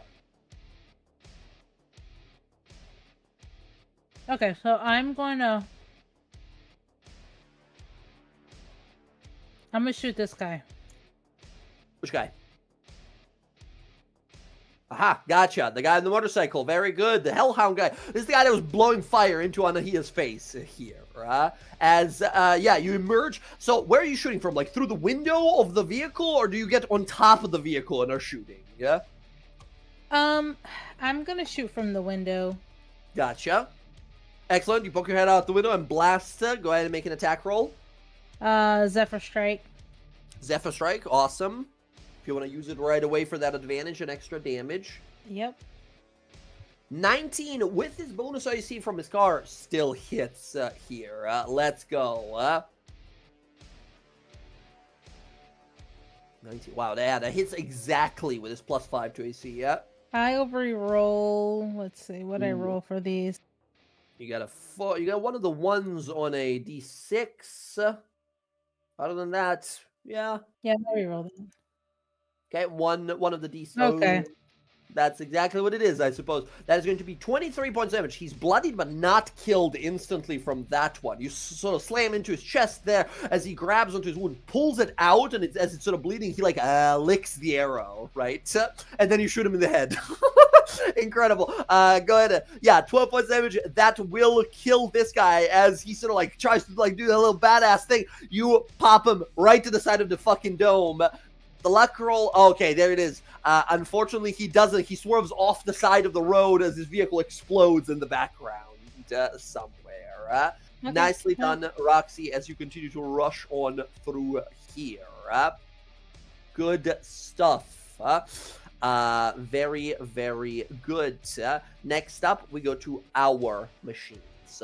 On initiative 20, we have a addition to this combat. You all hear another boom, boom, boom, boom, and you see rushing from behind, running over a bunch of these motorcycles, rushing towards us, is another sort of hellish engine machine that is running right through everyone. As emerging in the middle with what looks to be a giant fiend of some sort, like a winged horned fiend with leathery red wings, riding on this machine. Who's that Pokemon? You got as this. Oh, I want that. You see a devil face with massive brass horns that are shooting out steam and smoke.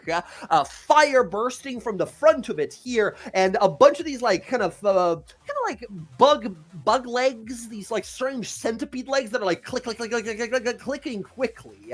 Has circular wheels that are rolling over everything as unleashes a big fire breath in front of it here.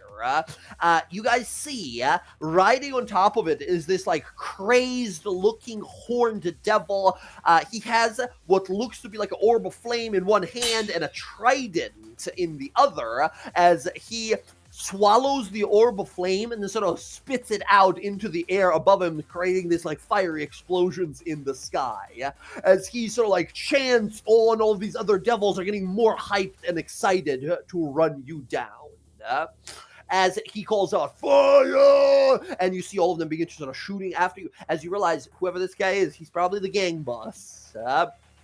As we now go to our machine's turn. First of all, Sky and Anahia gassing it here. I need both of you to go ahead and, I'm assuming, of course, you're gassing it, because that's generally what you want to do. You just want to get out of here as fast as possible.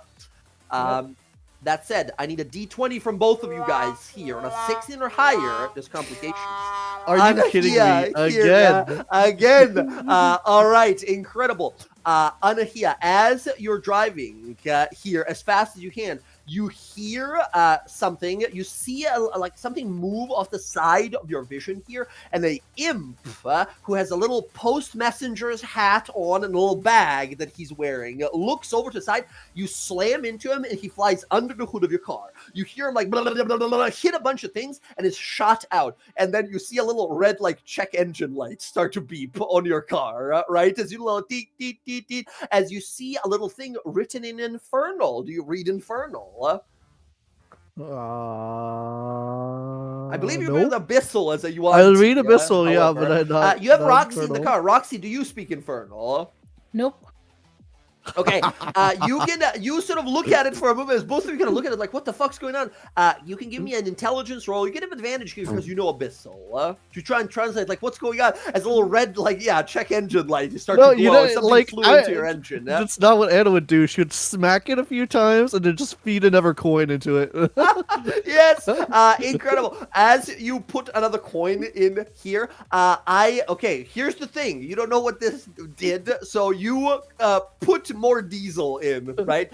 As you do, I need you here, Zach, as Anahia, of course, to give me, as you just bang it a few times here with the shotgun, right, to get it working. Go ahead and give me an intelligence roll as you sort of click it in, and you see a bunch of these like infernal buttons show up as you're like, get this shit off my screen. Yeah, that's what I Intelligence thought. roll there we go. Incredible. Go. You click it in, and as you do, I need you to roll a d20. If you roll under a 10 or lower, something horrible happens. Okay. You see a little countdown begins to click. You're like, what the fuck? And you're like, click it off, pause it, move it off the screen. You push another coin in as you hear a little like grinding sound inside. And as you blast forward, the jets of flame behind it activate again as you power through it, right? You're like, fuck the check engine light. We're going until it breaks, right? As it keeps beeping, but it doesn't seem to be doing anything. As you just feed it a fucking other. You hear a scream of an elf from inside of a car, like, and then the car picks up. The car nearly exploded. As you zoom away. You guys have no idea what's wrong. You fucking just gas it. Now we go to our machine's turn. Sky, what do you do here? You see the fucking hellfire engine rolling towards you with this like horned devil with a trident pointing in your direction here. His vehicle is similar in size to yours, and he's trying to catch up to be like side by side to start slamming in. So we've already done like our move action, right? Like that was the yes, flooring. every turn automatically you guys move, right? Okay. These vehicles can't like dash necessarily, they just sort of keep going real fast. Gotcha.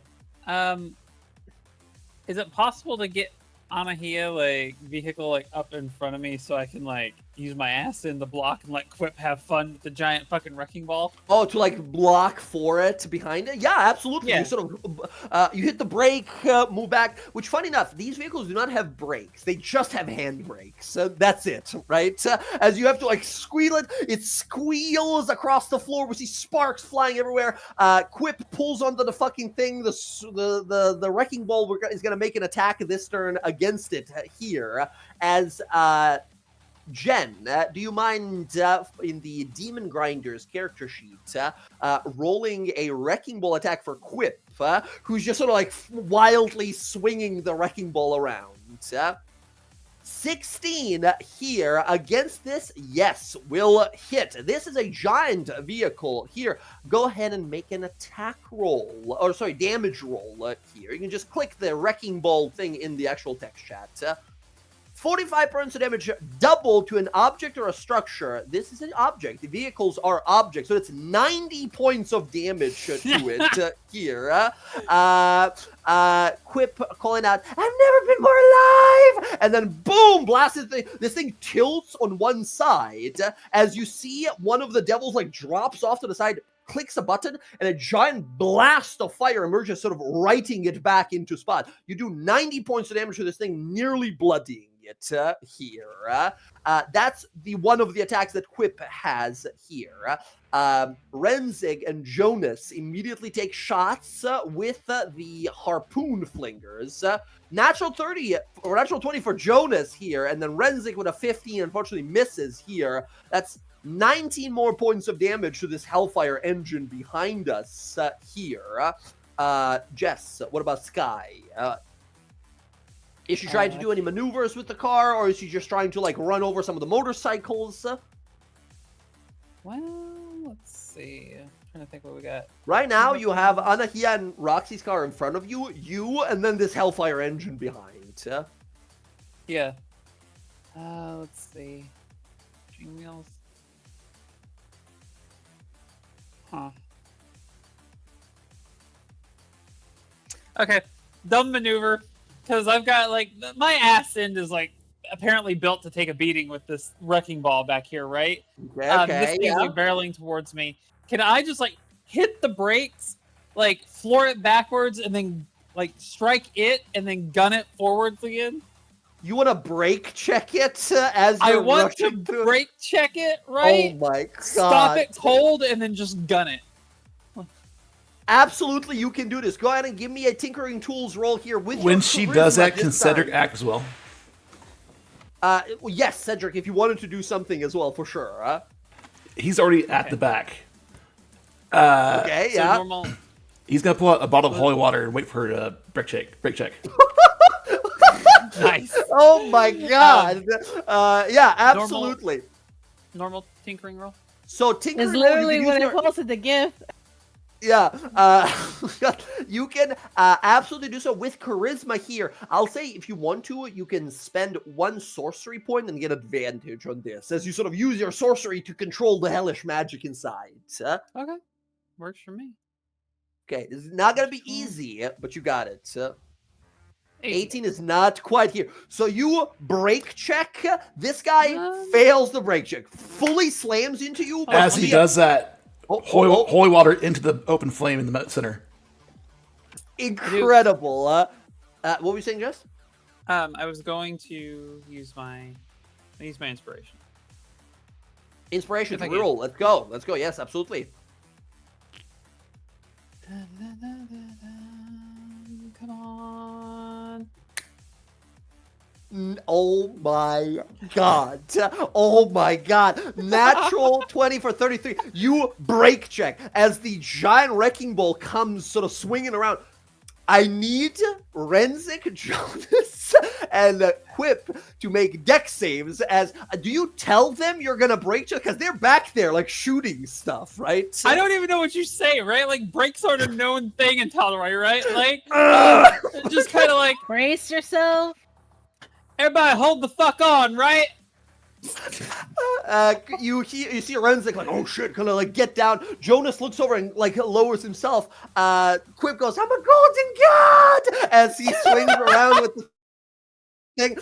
Break check. The giant Hellfire Engine slams into you as we see Cedric throw a glass, this like bottle of holy water in there. The face of the devil face opens and is about to shoot out a hellish flame. The holy water flies on inside, and the fire turns like blue and celestial for a moment as the entire structure full slams into the back of your car. First of all, on a natural 20 here, the Hellfire Engine explodes behind you. The entire machine explodes as the holy water sort of messes with its system and then just fully slams into it here. However, it does fucking rear end the shit out of your Demon Grinder here as well, as the Demon Grinder will take, let me see here. Okay, sucks, but if I roll low, it does have a damage threshold. No, the Demon Grinder takes 30 points of bludgeoning damage as it slams into it here. As you're like, I wonder what this does. And then boom! As this guy. So we full on like, start fucking, if I could save time in a bottle, right? Everything slows down as devils are flying past your windshield here as you're looking around, slamming into the rocks around you. This guy fully, like full flat out, off the side of the road explosion. Bunch of these devils slamming into it here as the boss is gone. At this point, can I have all of you together give me a combined intimidation roll as the boss is destroyed to see if the rest of them like, oh shit, just back away and realize, let's not fuck with these guys. I'll say all of you can have advantage because of that natural 20 there destroying this crazy move.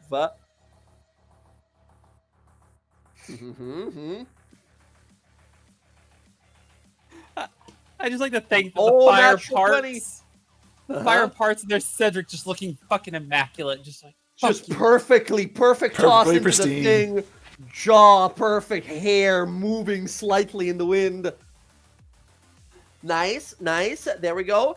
Same from you, Anahia and Roxy. If I can get an intimidation roll from you guys to see if you can just get these guys to just give up after having their boss blown up. 16, okay. And Roxy? 12 for you here. Okay, we're gonna say on a DC, if I can do math here, on a DC of, let's say, 60 here. The rest of it, because most of them are still active here. Most of them have their vehicles active and such. On a 60 or above, these guys just decide it's time to stop. 66. How appropriate for hell. Almost one more. We needed one more, right?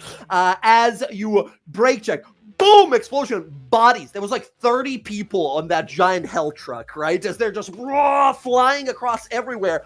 As they slam into walls here, we see them sort of like brake, do a bunch of like handbrakes immediately, and look at you as we see you guys just drive off into Avernus, disappearing from here. The battle is won, friends. Nicely fucking done. We return to the wastes of Avernus. As you guys drive wildly across the fields here, you see emerging, kind of looking at you here. You see, first of all, Quip looks over to you, Rex, and says, Mistress, you see that? I blew that guy the fuck up. It was amazing. That was You're in your fucking element. rad. I know. Usually demons wouldn't like hell, but this is where we come to kill everyone. I mean, these devils had it coming. As he's looking around, a little crazed from the adrenaline. As he's frothing in the mouth, you see Jonas kind of look over to you, Roxy, across, gives you a sort of smile and a look like not bad for a first date after a very long time. As he looks out, takes a shot, one of these like flying devils, destroying it immediately here. As you guys all just drive through Avernus here. And as you do, we sort of linger on a shot, like in a bird's eye view shot, as we see like these stone ridges and spikes off the ground, a destroyed village nearby, an ever-burning forest. We see a monument of some sort where a face of a devil is sort of impaled on top of it here. As you guys ride on through it, we sort of pan up slowly. Who's that Pokemon? Mountain in the distance, surrounded by hundreds of adult dragons, evil dragons of Tiamat that gather around this mountain. On this map, by the way, that we have here, that's where we're going. Yeah, that's where our friends are. As first of all, you guys head to this location here. As we see, as you guys sort of continue to ride on through, give you a little bit of a calmer one here.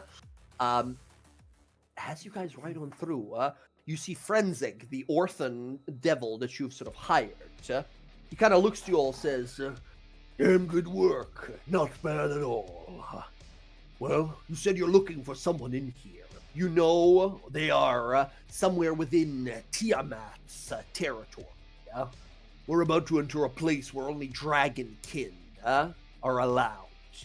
Don't suppose any of you have any dragon in your blood.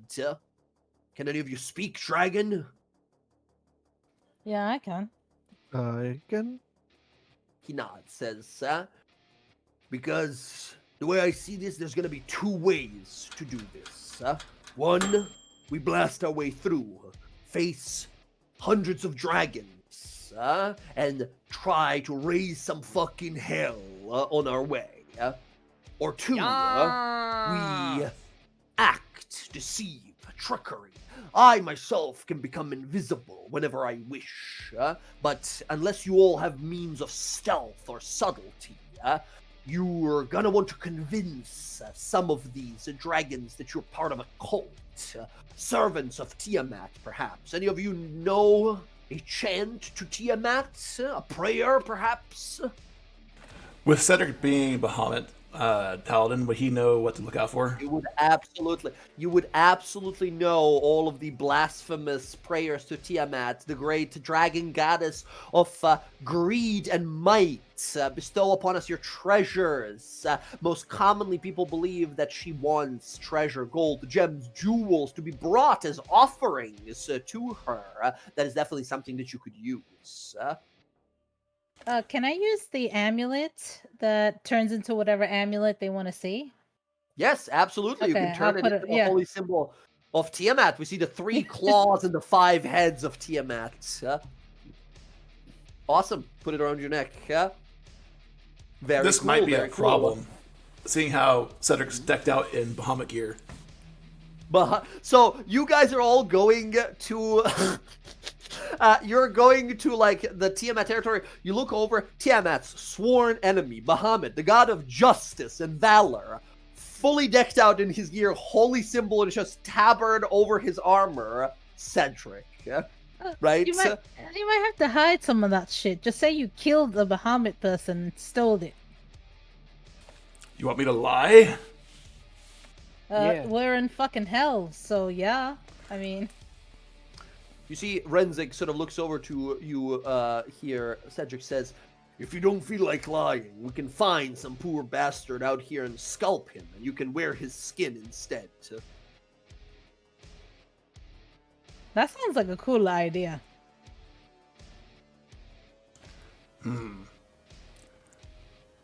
I'll go with the lie. Otherwise,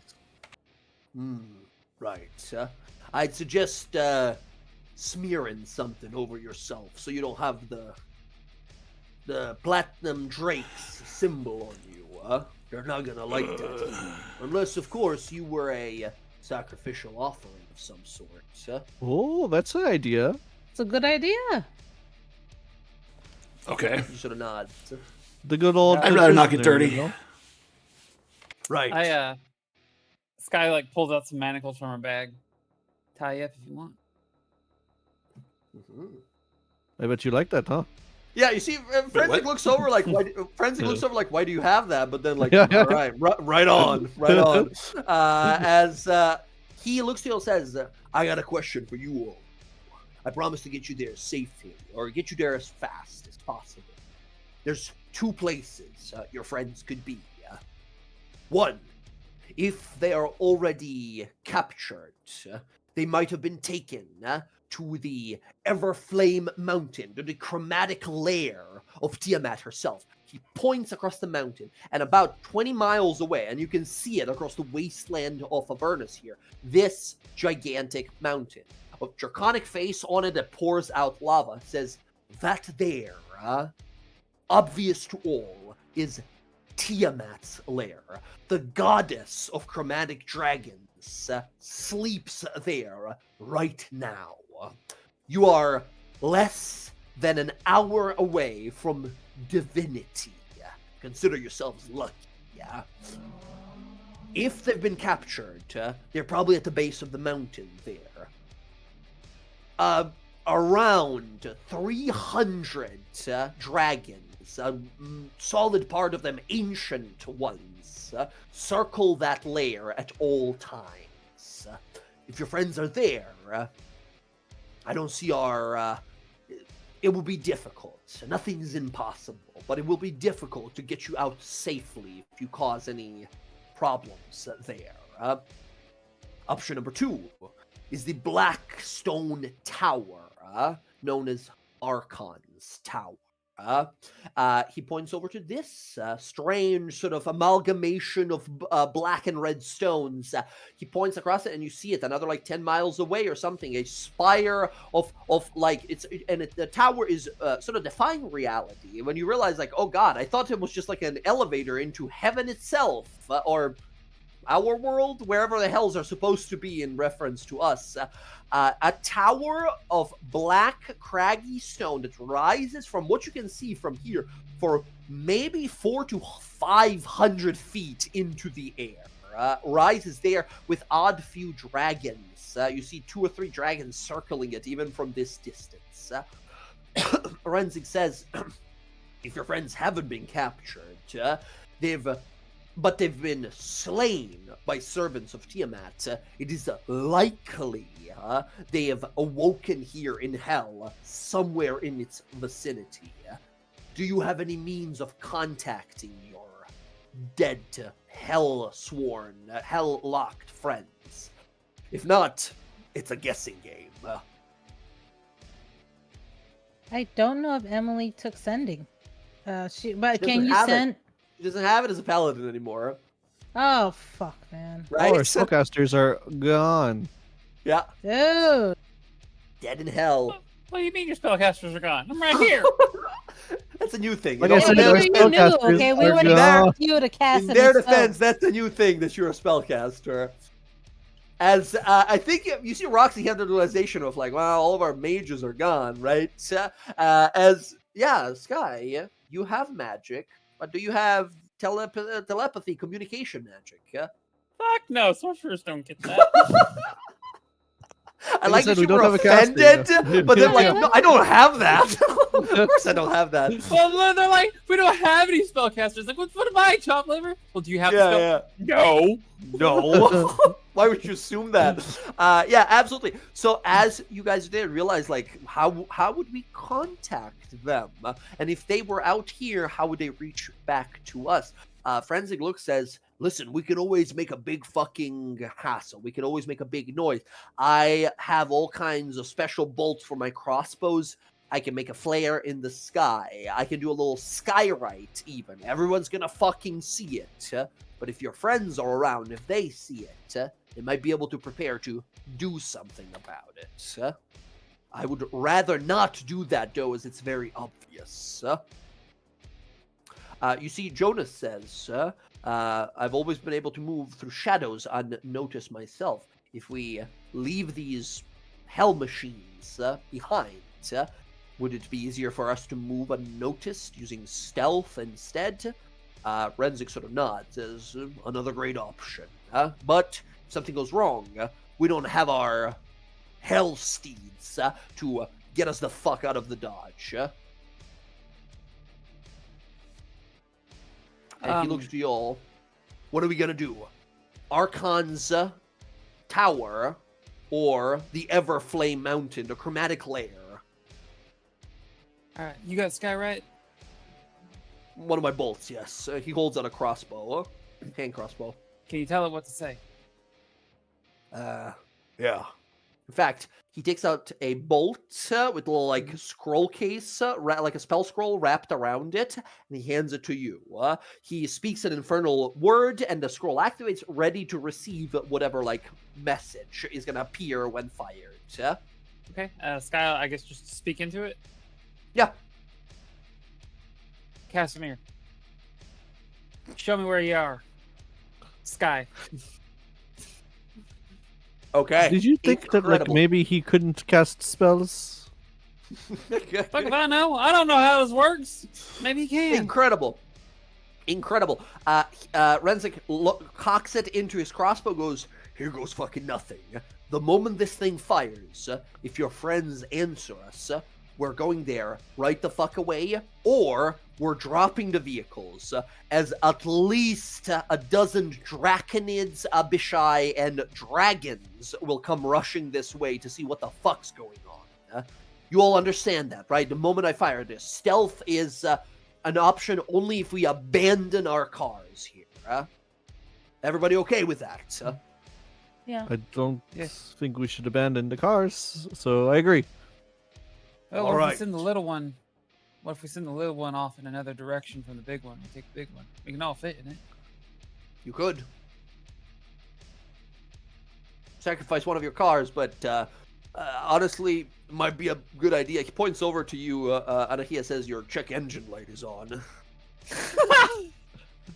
Don't worry, I smacked it a few times, put a new coin. It worked fucking fine. There's like a bum, bum, bum, bum, bum, bum, bum, bum, sound from like inside of it this whole time, and there's like a little bit of smoke coming out the front of it. It's Because a you little... ran over that old lady. Is that what happened? Did you No, fuck it up was the car? postman. It was sorry. It was not the old lady. It was the postman. You know. I will Your say walker's still in your it's these imps from Hell's tax office. They're everywhere. Fucking can't get rid of them. Anyway. Okay, I'm firing this, and then are we dropping one of the cars as a distraction, and we're taking the demon grinders straight to wherever your friends, if they're able to respond to us. Everyone's gonna see this. If they're around, they're gonna see this. But I don't know if they have a means of, you know your friends better than I do, if they have the means of answering or sending some sort of a signal. I mean, if Cass can answer, he's usually got means to do it. I've seen him do this shit before. All right. He looks to you, Anahia, basically like, are you okay, like, using your car as a distraction, eh? Yep, just so I'm curious, what does this say on the dash here? Like, you know, does it say, oh, imp in engine, or... It says apply coolant. Your engine is overheating. It overheats in hell.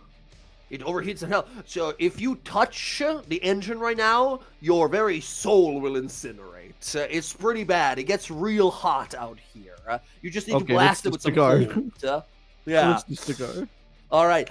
Maybe we can overheat it and it can like blow up, you know? Yeah, we could. Oh, Quip someone can can drive it. Quip looks over and says, Mistress, I can drive the exploding car into a group of unsuspecting innocents. I would love to do that. Sure. I mean, no problem. Go ahead, do it. Okay. He stretches himself fully out to be able to hold the wheel, right? The wheel is larger than him, so he fully like starfishes out on the wheel, the steering wheel of the car. Do you want Well, me you to know like what? put the block Quip- down for the gas? You see Renzi just comes a brake and puts it right up to the gas pedal, like, that'll do. As you see him like, all right, let's do this. He loads the Skyrite bolt, fires it into the air. It fires up, boom, blasts out. We see, so I will say here, as we see the words, and Sky, what did you exactly say? Cass, if you can see this, tell me where you are. And then it's like dash Sky, like her little Do you do the symbol of the DawnGuard as well, or is it like Yeah. too much? Okay, No, just put the gotcha. like little symbol of DawnGuard in there. Like try and make it seem like, hey, this isn't a lie, it's me. Okay, very good. Rav, that's a great idea, but not in this moment. That's something that he might be able to do. Rav, as we, for Casimir here, not for Cedric, as this Skyrite bolt flies up, lights up the sky, as we see a swarm of dragons begin to move from miles away towards this direction to investigate. Rav, I need you, because remember, when you guys died, you were here without any gear. Nothing. No armor, no spell components, or stuff like that. Who's that Casimir appeared here Pokemon? without his spell components. Oh, right. I need... only thing I need you to do here, as we gotta find out if he's able to respond. There was plenty of opportunities here. Do you think Casimir would have grabbed a common, easy-to-find, cursed arcane focus, knowing that it might have some like curse properties, problems for later? If not, then it'll be a chance roll to see if you find just like a normal arcane focus. I don't think he would. He's dealt with that stupid Vecna curse for too long. Yeah, absolutely. In that case, Rav, for Casimir, I need you to roll a D100. On a 51 or above, you found a non-cursed spellcasting focus. All right, D100. D100. 50-50 if you found one. This means if it's 1 through 50, Nope. on a 33 here, you guys look around and you don't see any response.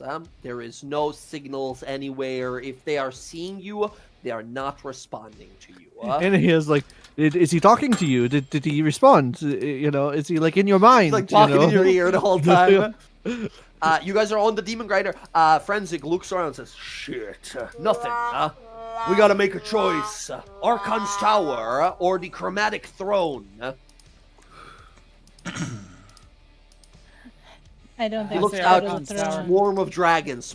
And a lot of these are, by the way, you see these. A lot of them are dragons. Even much more are those Abishai. Do you guys remember those like draconic devils you fought before, like the winged, those guys. A lot of them here, like I'll say thousands. I say floor towards Archon's Tower. I don't want to go fuck with the dragon goddess. Okay. Any other counter votes? Or are we just she's like on the Demon Grinders, like she's got the steering wheel. Are we just flooring it? You're there? driving. Yep. Okay, you blasted. Quip looks over to you. Roxy says, "Mistress, if I die, well, I guess I'll just see you next time you summon me. That's okay, actually. If I die, I'll see you again. That's okay, actually. All right, thank you, mistress. I finally get to be useful to you by killing myself. And he drives off the side. He fully floors it into the side. You see a bunch of dragons begin to turn towards him here. He is holding onto the wheel. He's head-butting the honking, right the whole time. He's blasting his head up against it here as a brick has been put on like a gas pedal, right? He drives off into the distance. You guys hear a squeaky little voice as a bunch of dragons begin to gather around it, smoke coming off the vehicle. You guys moving outside. You hear a scream going, "I'm a golden motherfucking yeah!" And then boom, a nuclear explosion as a bunch of these dragons are like sent flying and like sort of backing away from the explosion as you guys rush as fast as you can. Hey, Jay. Oh, I'm stuttering. Next, yes. Yeah. Sorry. Hello. We can hear you. Okay. My internet glitched out. I know casting a spell requires focus, right? But Yes, correct. What about the forecasted spell? The what, son? Sorry? The forecasted spell that Casimir had. The fork... Oh, wow. I guess not, right? Because you use your focus when you cast Right. forecast. That's what I was thinking. Right? So that spell, what was it? When you It were was still alive? Fireball, 5th level. If you want to, you can unleash that fireball. Casimir will. It's the only thing he's got. That's genius. That's insane. As you guys are rushing here, you guys see up ahead at the base of Archon's tower, a ball of flame, boom, detonate in the air above you here. As you guys realize, you made the right choice. Hey. Here. In fact, as you approach, you see a vast tower of dark stone, draconid creatures fighting, swiping, and then getting bisected and broken in half. As you see at the base of the tower, standing there, Casimir, Yara, and Bella, who are fighting a bunch of these like devils fighting against them here. However, as they look at you, you see that Casimir, Bella, and Yara have gone through some physical changes ever since they got here. As we jump back here to what seems like an eternity, Bella, Yara, and Casimir, you guys have been in here for what feels like months. You have been fighting devils non-stop. Casimir, it's been really rough. Not being able to rely on your magic in place like this, you've been saving that forecasted spell for something special. And when you see that symbol of the DawnGuard, you know your friends, your family are here. Bella and Yara, you guys haven't had weapons for a while. You've been running people over with your motorcycles and punching through their stomachs with your bare fists for a lot of this, right? As you had to just like pick up some like hellish tridents and stuff like just stabbing people, fighting people. As we arrive here, you guys are realizing that hell has had influence on you. Yara, you have a very powerful wisdom save, and Bella, you have magical resistance as a Yuan-Ti. You guys have been dealing with it okay for the most part. Casimir as well, proficient in wisdom saves. So honestly, best people of the group to be in hell, right? However, Yara, you have a singular devil horn on the side of your head. Bella, you have sprouted a devil forked tail, and your eyes have become sort of burning red. Casimir, you have 2 more sets of horns on your head.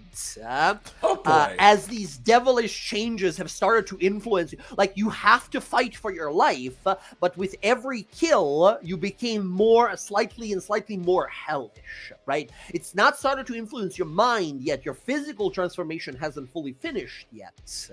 As you guys hear, dun, dun, dun, dun, dun, dun, dun, dun, dun, boom, blasting into the wall of the fortress. So it's like a wall around the tower and this giant courtyard here, which a bunch of these devils are trying to like kill. You guys arrived here not too long ago as you decided to take the fight to Archon. As you realize, like, wait, we're not dead? Oh my god, let's survive. Afterwards, it was like, wait, there's a place here called Archon's Tower. It's fucking time for payback.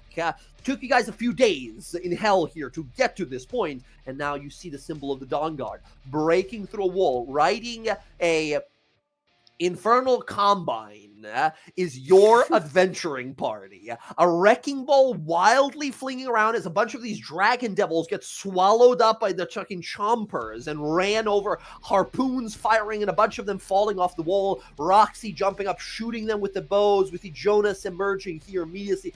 Bryn brings the thunder, boom, sends people sort of flying away here as Anahias swings out, whirling dervish of blades and a fucking shotgun to the crotch of one of them as Cedric rides out on his mighty steed, impaling multitudes of these devils here. And then finally, stepping out of the helm there, a face you didn't think you'd see anytime soon.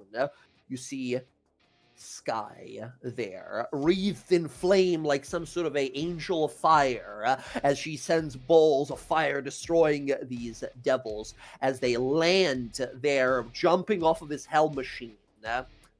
The party is reunited. As these devils continue to sort of come at you as you dispatch as many of them as you can, and then all together look, and there's like a pause here as you realize, like, okay, we killed all of them here. Reinforcements are gonna be here in like 20-30 minutes, maybe an hour, but this is hell. This is infinite source of evil. There's gonna be more of them coming, 100%. But you guys have a moment here, finally, to look at each other and realize you're alive. As you'll look at each other, who says what? At this point, Zach, Jess, and Rav, you guys have 2 characters you control. Yeah. Amazing. Oh boy. What do you guys say and do? Yes, RP wants- with yourselves. Yes. Who wants to go first? Bella, it's you. You're alive. It's so good to see you. Oh my God, is that you? Anna here? It's amazing. Just kind of lean into Roxy. How, They sound alike, right? Like I'm not crazy. Oh, they're sisters, cousins. You know, weird Yeah. shit. As Anahia hugs Bella here, they sort of start talking their ears out, like sort of looking at each other. Bella, by the way, you're without your armor, of course, right? Yeah. But I think as you sort of look around, you found like a trident you picked up. You look like the barbarian version of Bella, whatever that would be, right? You have scraps of metal that you've strapped to yourself, right? You are wearing like a spiked metal shoulder pad and what looks to be like a bumper of one of these like hell cars around your waist, right? That you sort of got as like a waist protector. We see fucking Yara as well, who's got fashion what is maybe like a devil that was a little bigger than her even here. So she's like up to her chin in armor here, like a big set of armor that she has here. As you guys all kind of see each other, we see Bella and Anahia talking here. What about the rest of you guys here? Hey, Cass.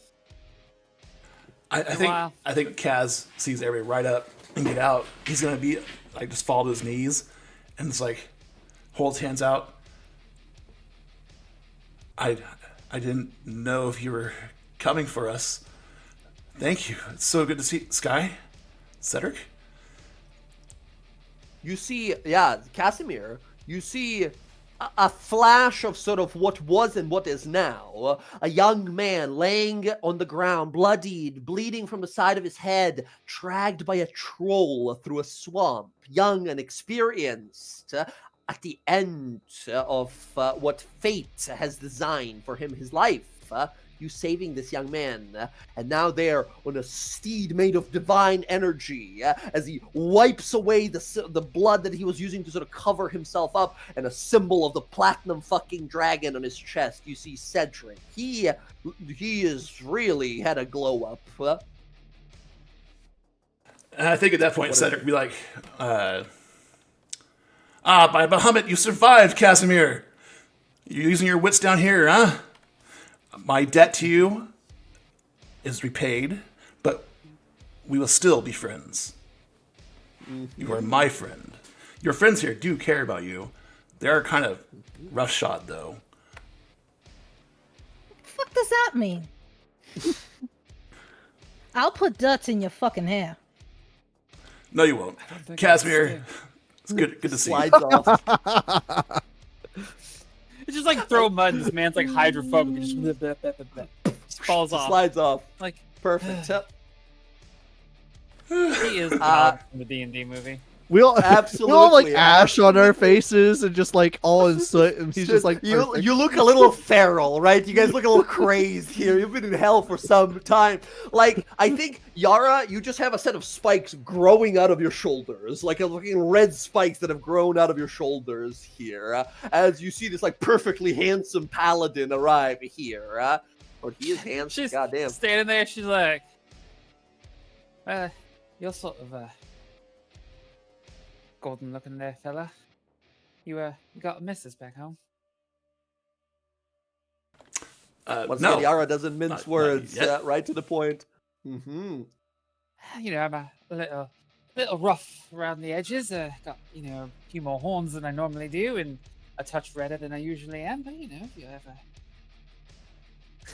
in the neighborhood.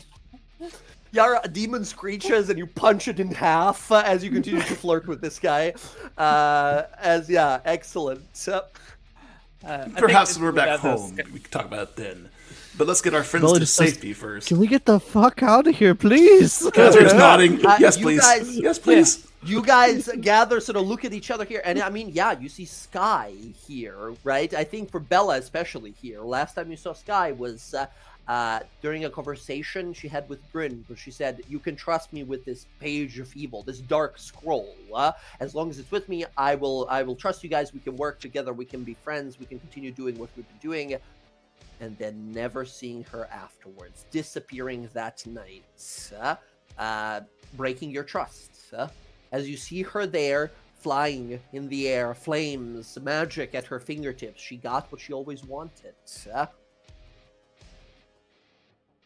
Does Bella comment in any way? Does Sky say anything? Yeah. I think she Does comes Casimir? down. She just kind of like looks at everybody and it's like, right. She'll all get in my giant devil truck. That's a word I just made up. A what? Just get the fuck in so we can get out of here. Mine was cooler. It had like dicks written drawn on it by a demon. Who's that Pokemon? And it blew everything to hell and back. It shot its load, did its job. It was wonderful. You missed it. On here, it's like, Appearing oh, from- where's my baby? I'm so bummed. Appearing from invisibility, like 2 feet away from like Bella and Casimir, here is a giant ogre devil. You see Renzik, this like mercenary devil, like boom, appear from invisibility. Yeah, says, "Hold, I am an ally. I am I'm a contractor. I was paid by your friends to bring them here safely, Yeah, safely, and he's a get good you devil. out." As I'm weird not as a that good is to devil. say. I'm not a good devil. I'm the best fucking devil. I gotta get you all out of here. That's what you paid me for. I think if we and you see Jonas put his hand on you, Rox, and he points up. All of you look up. 300 something feet up in the air, standing on what is basically a finely constructed fucking like Pride Rock from Lion King, right? Standing atop of the tower, leaning onto a dark staff, is Kroll, the Death Cleric, the turtle assistant to Archon, right? You see him looking down at you from above as he sort of conjures another spell and fires it off into the tower. The tower sort of shakes with energy here. You see Jonas says, I've come here for something very valuable to me. I've been chasing this one for some time. This place is incredibly dangerous. It might be foolish to go after him here, but he's right fucking there. You just Do we you- tur- did you hear the first part of what you just said? It's incredibly fucking dangerous. right. It's foolish to chase him here. Well, my plan originally was to come here after. I'm I'm very still pretty sure. confident about that. As you see, Uh, Kroll sort of disappear above. I don't have a spell focus or any of my gear. I'm completely Oh, exposed. didn't I get shit for them? You did. and You did grab some. You just grab some of these spell focuses, right, and give it out to them. I was Like, like, here. here's some shit I grabbed. And it's just start Yeah, handing it out. they're very basic, like medallions and crystal orbs and stuff like that. Casimir hugs Roxy. He's been weak for Casimir, so long. Casimir, you take a moment and focus, and instantly expanding, your mind now able to reach again to that magic of the weave that you've been cut off from for some time. Can he regain his portents? Once you instantly regain your portents Yes. here, and you have access. Once again, you don't have your spell book; it's at your fucking dead body somewhere. But Didn't I get some kind of books or whatever? Didn't I get anything? I asked for stuff, right? I know you asked for stuff, but to buy like a spell book, there's not a lot of like people don't just make spell books to sell, right? Every wizard has their own personalized. I should have one. robbed someone. I didn't think of that. But Casimir, whatever spells you had prepared before last time you were alive, you have access to those with your spell focus now. Do you have like a sword? Yara, you got a holy yeah. symbol here from Roxy, and you have access to your spells as well. Yeah, did I Oh, grab sweet. any kind of like swords? Remember I said I was gonna Okay. get stuff for them? I'll say you have normal greatsword. You can easily got. Okay, great. There you go. I know it's not a lot of good shit. I'm sorry. This is perfect. Thank you. Thank you. Tired of this fucking pitchfork and throws it. Well, You see a devil flying across the skies, you just lob it, stick him in the head as he sort of flies off, dying. Right. Well, if I remember what Bryn said, right, they're getting ready. They're going to be attacking someplace, and which means that they'll be coming over to the other side. Right? And be ready. Bryn I do have a points question. out. I know she's not here. Emily's not here, but Bryn will point out. I'm not gonna do her voice because I can't. But Bryn points out that last thing you guys heard Archon tell Kroll and that Minotaur guy, right? Last thing he said is, "Go back, find a prisoner, recharge, right? Recharge your power for the final attack." Bryn realized, speculated, managed to get information. realize that the prisoner might be her father, right? That means that he's probably here or some location somewhere close to here. Bryn, I think, once again, I can't speak for her, but I'm certain she would probably insist on finding him. And that would mean going into this tower.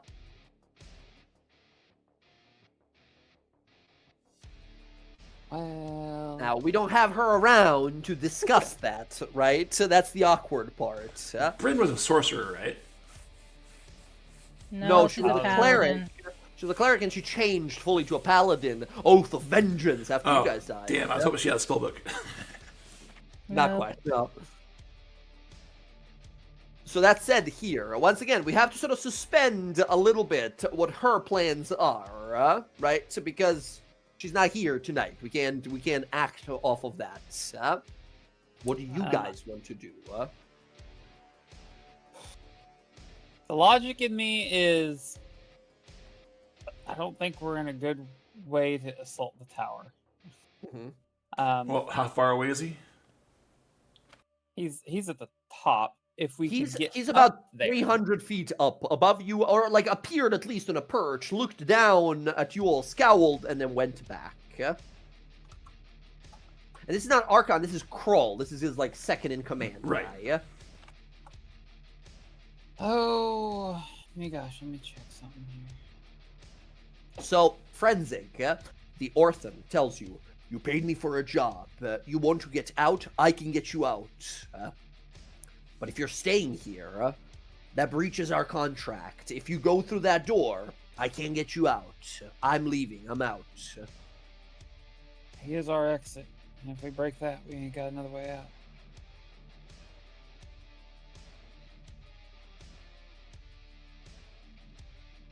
I mean,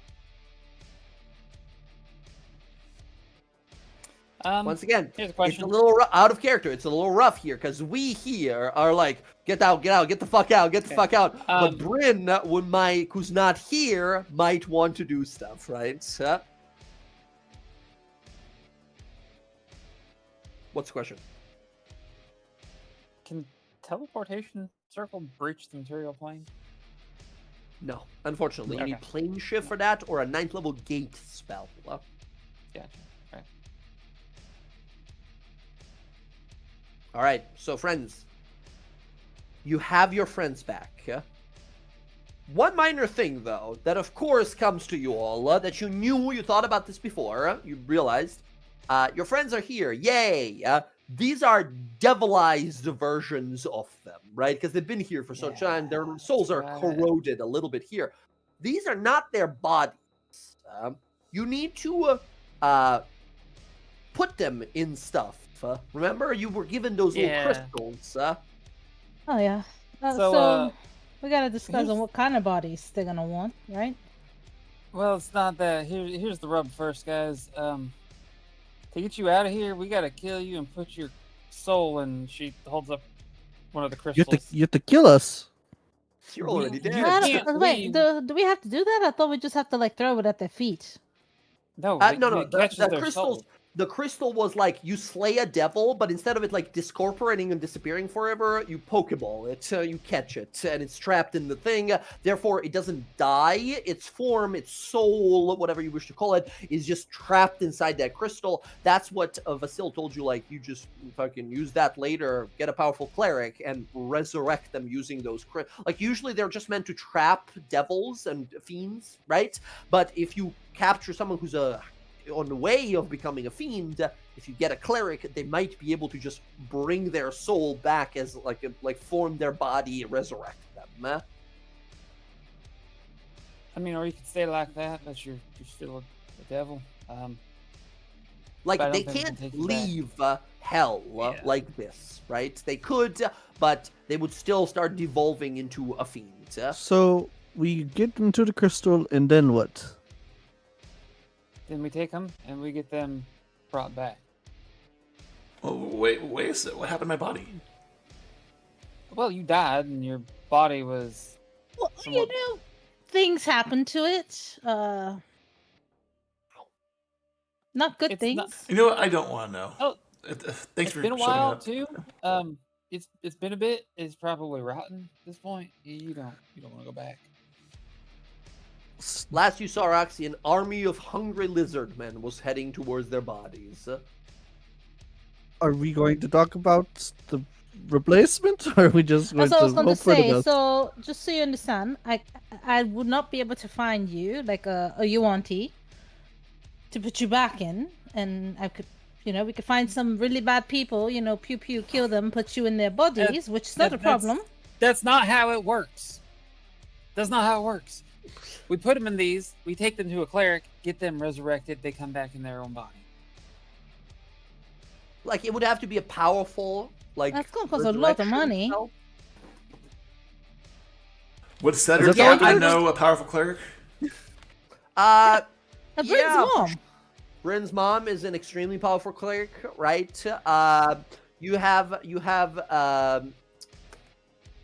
who else? I don't know if you guys have two. Like, well, I was gonna say, Anathea is a powerful cleric. She could do this as well, but she is she is sort of lost a little bit of her will to be a cleric because of like everything that went through with her, right? Her sort of like, you guys, well, kind of learned that she was, well, not you guys, Roxy learned some shady stuff about her, and ever since then she sort of kind of lost her kind of will for that, so she might be able to do it. I think we can motivate her. Yeah, There's also the druids that we met that were offering the That's right. reincarnation services. I thought we It's already not- used that token. you use the free one, right? But you can always be like, hey, we'll pay you, you'll do stuff, if you can reincarnate our friends. But that would be a reincarnation, right? They can probably do it, but fucking Casimir could be a Goliath, right? Or fucking Bella might be a Dragonborn or a orc or something like I was that, quite right? partial with my body. I understand, Nothing. but hey, can I just make a suggestion here? We don't argue about the semantics of something that we can't do right now. Instead, since time is of the essence and there's a lot of devils around here coming for us, we just kind of move from point A to point B, which is we need to put you guys in these. Which you have to kill us for. You see Jonas Yes. Latiol says, if we're doing that, that means we're leaving, right? We are not. I will say, he's right there. He is literally going to be coming to Fort Doxio. Remember? That's true. Yeah, I he's know. going to be I there. know. But he's coming here to repower himself. But we don't know what's in that tower. We don't. I mean, this is the thing, right? If we do go into the tower and you guys do kind of, die, we could just throw your ball at you and then we just grab the ball and take you. So we're fodder now, is what you're saying. Well, No, I I was didn't gonna say say, as much as I don't like the idea, I can get me and one other person, looks at Jonas, straight to him. He looks up, says, "Don't get me wrong. Okay, I wish to destroy this one. I wish to kill him. But I'm not foolish. I am certain there's dragons and devils up there, as he's ready to defend himself. I'm certain he would be expecting us to show up. I don't wish to go there only to put you in danger. Besides, that's how you died last time. You teleported a little too close to a bad guy. Well, Yeah. let's not do that again. And look, I will reiterate again, and she gestures to the devil. He is our way out of here. We don't have that. We're stuck here for Lord knows how long, and it's already starting to have an effect. Yeah, I kind of like to get out of here. I was just saying, if there's an option. Bella and Anna at the same time. Yes, please, let's get out of here. Mhm. Then Jinx. we do have to kill you guys. Oh, well. Can we wait till we get to the exit? Yes, let's do that. That way we have the extra people to fight if we need them. Very well. Forensic looks around and says, let's get the hell out of here. Is there any way that we can grab anything? Like we will know the way to get here if we ever had to come back here, right?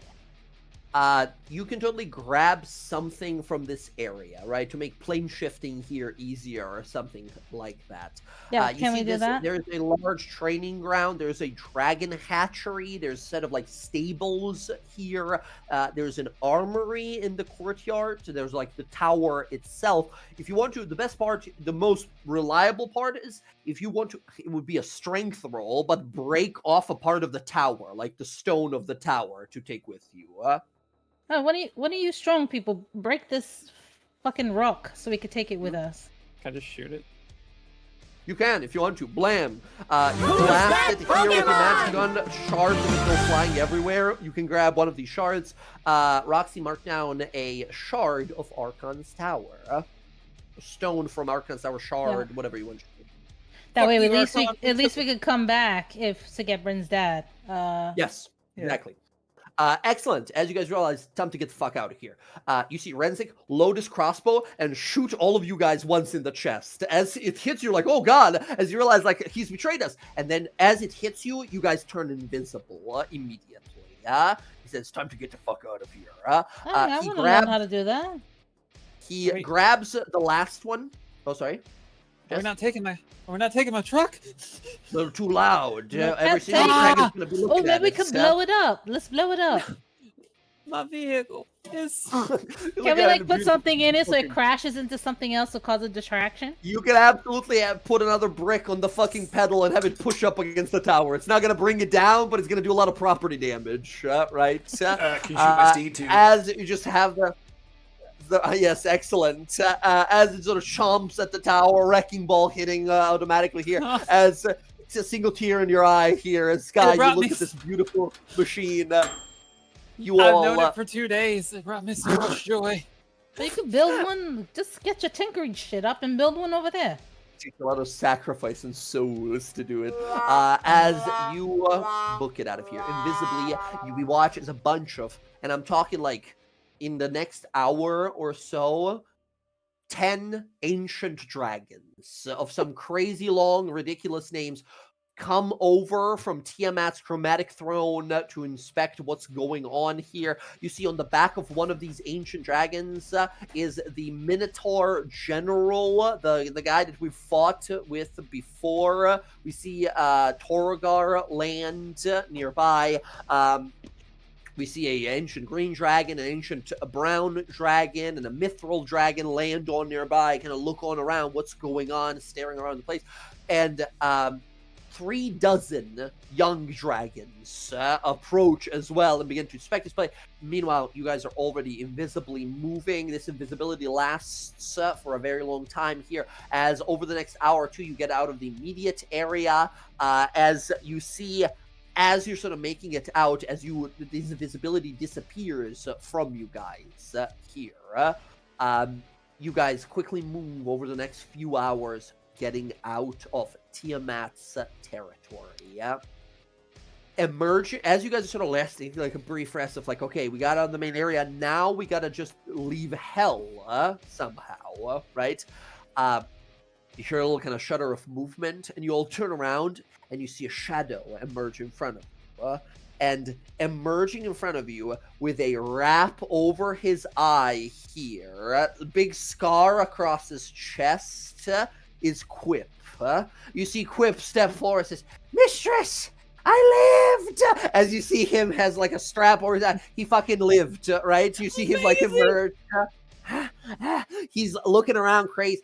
He says, they try to get me. They surround me from both sides, mistress. I fully intended to kill myself. I tried really hard, but I fucking suck, and I failed, and I survived. And he sort of runs over and hugs your leg. Yeah. Does lay on hands hurt, Quip? Yes. Yes, it does. It's fully healing, unfortunately. Oh, did you kill a couple of them at least? I don't know. I fully passed out as I saw a bunch of them from fear. I think you killed a bunch. All right, she'll pick them up. I might have. Thank you, mistress.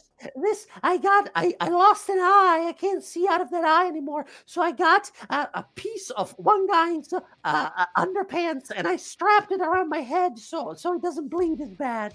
Cedric can just... Amazing.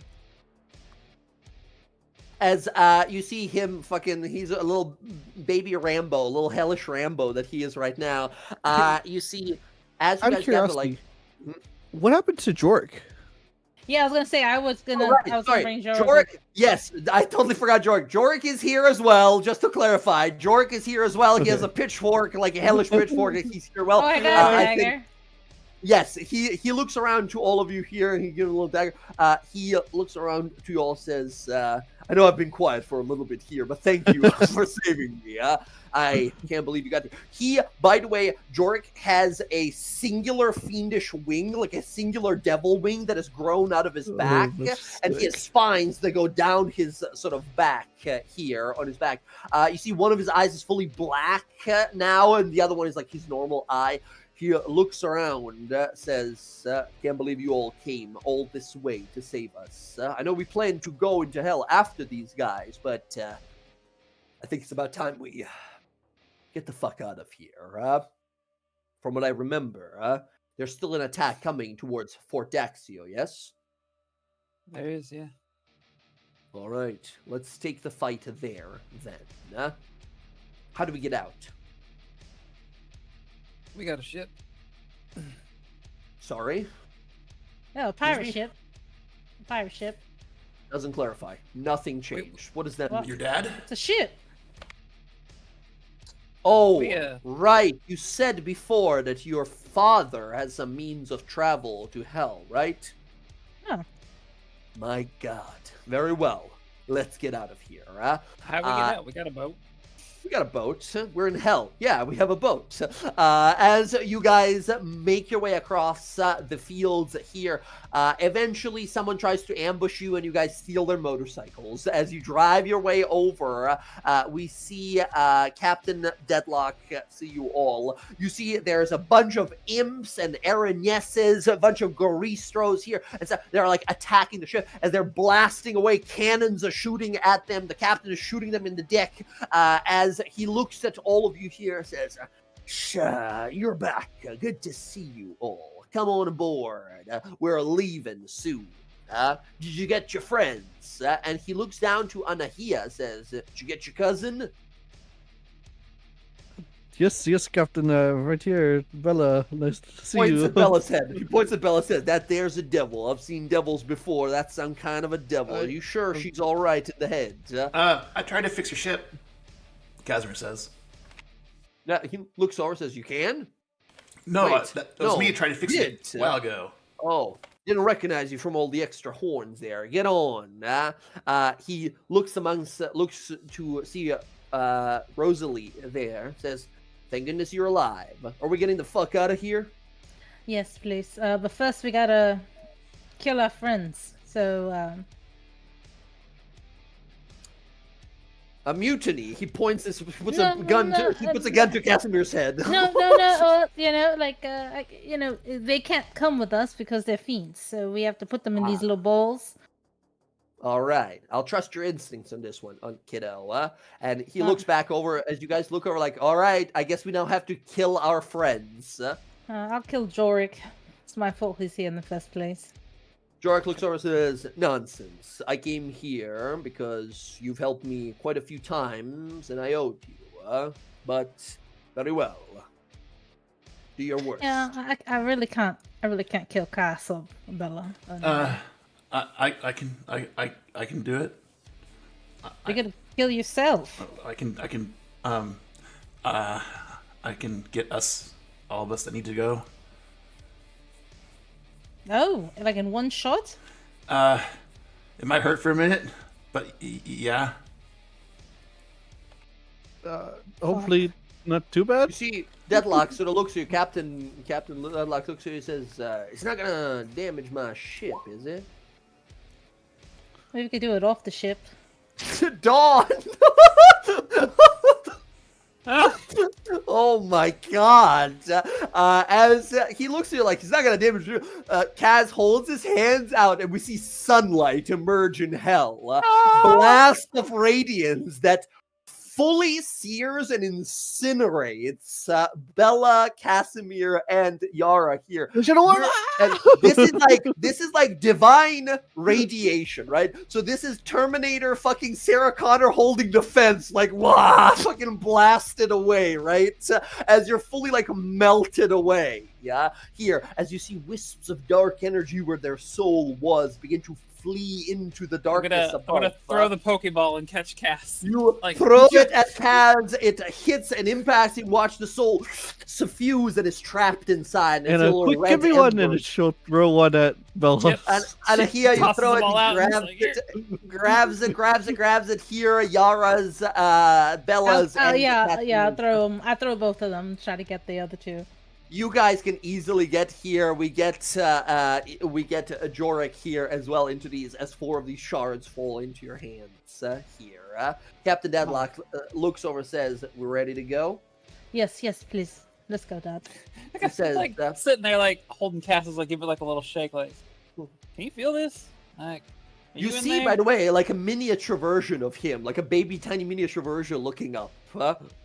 Can he like we talk wave? to him? Like, you see a gigantic eye of Skies staring at you as she is ginormous. You are in a strange little crystal egg of some sort. Like you can't go anywhere past the edges of it. I hope this works out. Consider this my apology, Cass. And she like tucks it down like the front of her shirt, like just. Wait a second. Excellent. Wait. Okay, gotcha. All right. Took me a second. You see Captain Deadlock says, "All right, let's see if this magic thing still works." He walks over to the magic engine, shoots it 4 times with a gun. It stirs up to life and teleports you guys out of hell. I feel like that's not how that's supposed to work. That's where I learned it from. Yeah, as you guys are magically shunted through planes here, as all of a sudden the heat and the smoldering flames disappear behind, and a fresh breath of wind blows on by, as your ship falls about few inches into water, and then emerges within what looks to be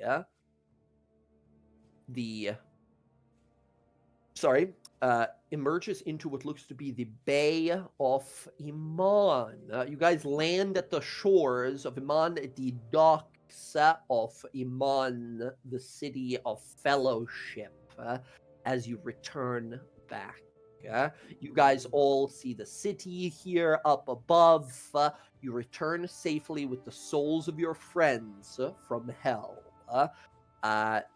You guys slowly sail in and dock here as the gangplank sort of drops. You guys sort of emerge onto the sort of into the port of Iman here. You see a bunch of these sort of like guards approach. Sort of looks like, what the hell happened? We saw the like teleportation, the blip sound of it all. As you guys can quickly sort of kind of explain to them, like, hey, we are the DawnGuard, the heroes, and they're gonna be like, wait, don't we hear anything about that? Aren't we supposed to arrest these guys? And one of them says, no, actually, the council member Alora Vysoren, the Arcanist, just recently announced that the ban that was them has been lifted in the view of latest events and their deeds. And they sort of look at each other like, all right, very well. And they let you enter the city. Here, as you guys enter the city, you have the 4 shards of the souls of your friends. What do you do with them? As you realize there's a war preparing to happen, you only have a mere few days probably to resurrect them somehow. If you want your friends to help you at this war for Fort Daxio, where Archon's gonna bring his fucking full fist force into Tal'dorei. Forces of Tiamat are here to attack. We still don't know what happened to your guys' gear, the people that died, right? The pages are still out there, the crucible thing. So many things to think about. We gotta resurrect our friends first. Can they communicate from the little shard? They can't communicate with you, as you realize that these shards are sort of like they're basically a sentient magical item right now. So if you focus on it, you can communicate mentally with them, but they can't hear you like talk. Yeah? Gotcha. Okay. Well, I guess to the party. Resurrection's a real expensive business. It takes a lot to do. Reincarnation's cheaper and a bit quicker. You literally compare. You're. Are you being cheap right now? So here's the rub. Resurrection does need some bit of a body. Don't have true resurrection. That doesn't really need it. That's really fucking expensive. Can we just go get it quoted? Like go to like wherever the powerful people are and say, "How much is it going to cost? These are the heroes of Iman the DawnGuard." I can ask around the various churches. Don't we have like contacts with the higher ups too? You guys Well, friends like with. I said, Casimir there does. is a sort of physical limitation here you're not really grasping. You We don't have a pieces body. of you. We don't have pieces of you. Exactly. I think you Which guys means- realize, yes, you can either, like, realistically, looking around, there's only a few powerful enough clerics in the world to fully true resurrect them. But even then, looking into it a little bit here, especially those of you proficient in Arcana or Religion, that's 25,000 gold per person that you can try and go, like, donate to a temple. 25,000 gold for their highest priest of their faith, of that god to resurrect. Right? You can maybe do that if you have 100,000 gold to bring your friends back. Do. You have a lot of gold. I We don't did know have a if you lot. them. You We bought a lot of bought stuff. I don't know shit. if you have any more. Anyway, if you can swing 100k just like that, and even then, like, not one person can bring them out. It would take, like, if you want one person to do this and you want to donate to a singular temple, 100,000 gold. Their highest priest could do this in like 4 days. That's already well into the war that has started, right? You try to look for different, but like not even some temples of some gods here in Tal'dorei, their highest priests are not that, like, they're high level. They're maybe like level 14, 15, 16. There's very rare few individuals in the world, in existence, that are able of 7th level, or sorry, of 17th level, like 9th level spell slots, right? One person you know for certain who can do it is Tenuviel, the Bryn's mother, right? But I don't think we can rely on her here just because we don't have Bryn tonight. We don't have Emily tonight to sort of roleplay that, and I don't want to sort of like steal that RP possibility from her, right? I don't want to take that away, yeah? Here's a proposal. I understand that reincarnation is not the best idea. Okay, it's not preferable. But before, and she points to Anna, before you have a fit over it, hear me out. It'll at least get them a body that they can help with the war. Okay? It might give them back their original body. That's a possibility. After everything is said and done and the war is stopped and Archon is dead and his people are wiped out, then we can look at getting them back into their actual bodies.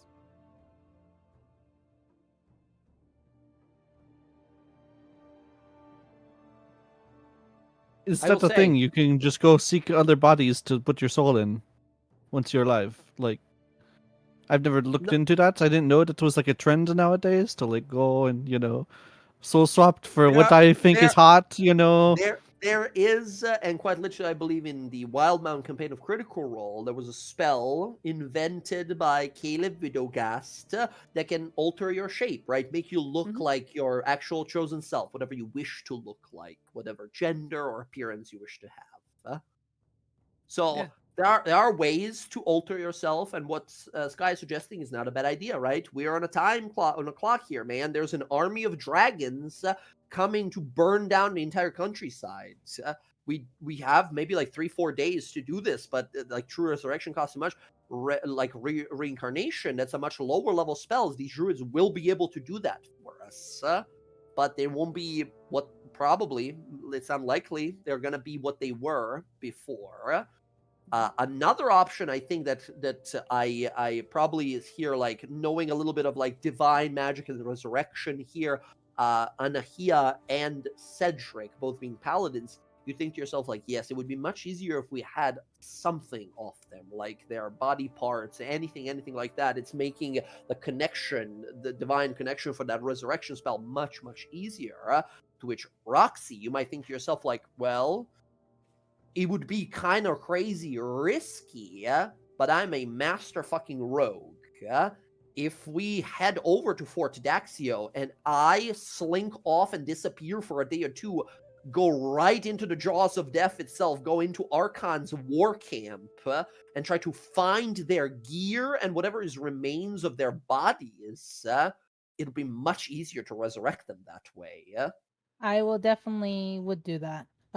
That is a Another option. terrible idea. Crazy dangerous, because if you get caught, I don't care how fast you can run, a group of chimeras can probably move a little faster than you can, right? So there's a lot of bad guys out there. That's a lot of potential checks for one person. That's a risk, man. We wouldn't Jones like too, role play. It wouldn't take like too long. This would be like a skill check type of thing. But you have to understand that is like that would make their resurrections much easier. If you fail, you would die. There is no like they're not gonna capture you. And I'm thinking they're gonna tear you apart, right? It's crazy dangerous. But a option. You're a master rogue. I don't know what you're gonna roll. Yeah, I mean, The reincarnation route is like zero risk. There's some money involved. yeah, but I'm saying for if it's possible. Here's a question: if they do resurrection and we can get those pieces, can they still be like resurrected again if they pass away in their actual body? Wait, how do you mean? So if you Like if we bring them back as another person, but I get those pieces of body and they end up dying again, we'll be able to bring them back in as their body. It's a very unique one, because then in that case they've had like 2 bodies in their life, right?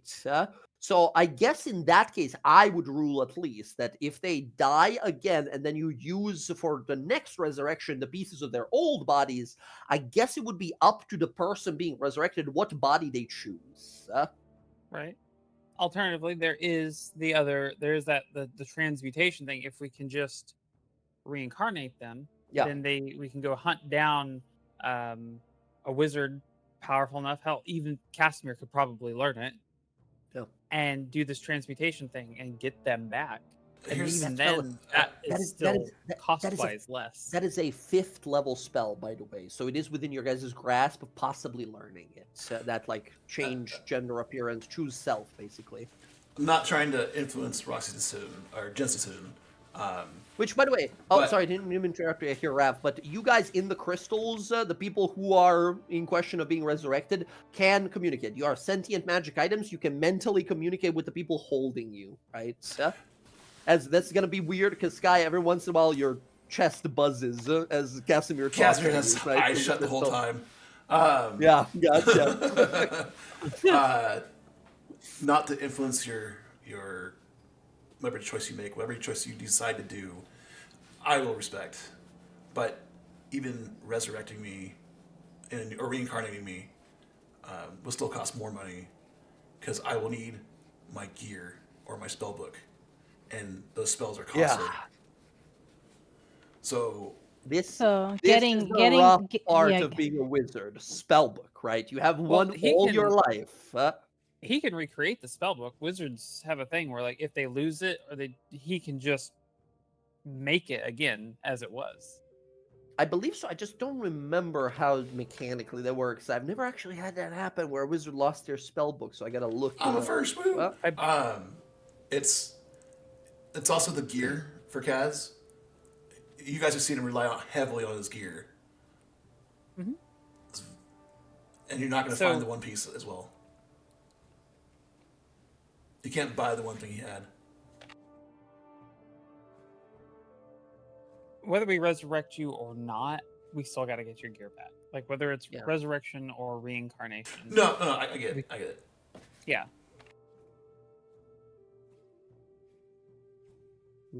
I mean, this is the thing. I don't mind trying to get your ship back.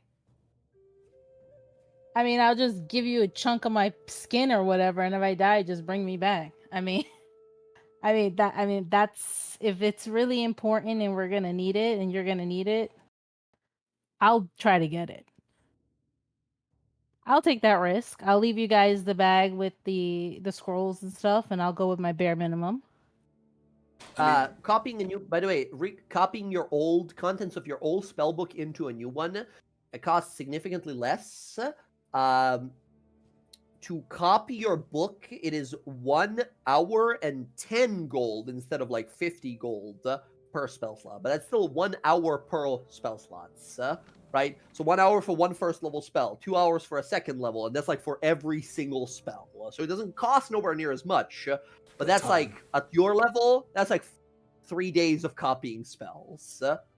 Is that copying or is that just getting it back? Because I thought there was a thing in there where, like, if they I lose don't it or see an ability. There is destroyed- only. I don't see rules anything about destroy the spell. There's copying. You can copy a spell from your spell book into another book, right? It doesn't say you need to have your old spell book as long as you remember the spell from your previous spell book. Yeah.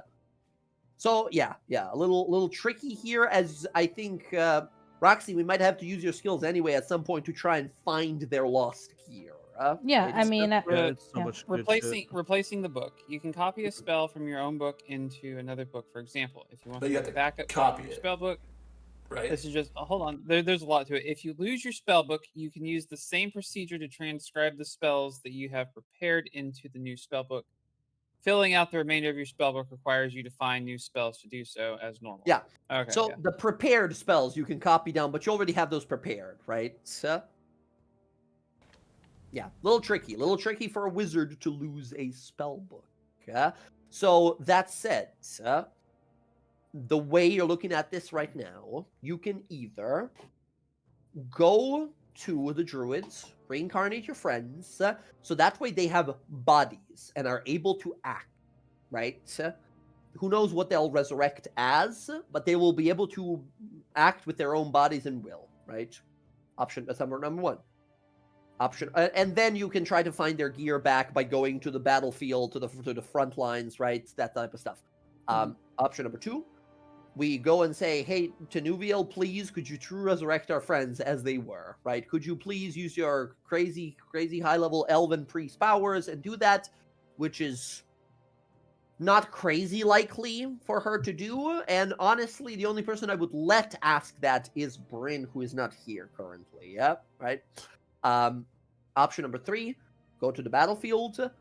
Roxy, fucking Mission Impossible, goes in, tries to find some body parts, comes back, and then many of the priests who are going to be present at Fort Daxio could resurrect them, right, with some body parts, right? So you need the whole body for resurrection. No, I don't think so. You need a piece. No. You said you touch a dead creature that has been dead for no more than a century, that didn't die of old age, and that isn't undead. So Casimir was already classified as undead, and remember, his body got up and walked away. Yeah. We're not going to find that one as easily. Let me see here. Comes back as the spell previous. Yeah. -4 penalty, whatever. Yes. Yeah, the resurrection spell does specify, like, this spell closes all mortal wounds or restores any missing body parts.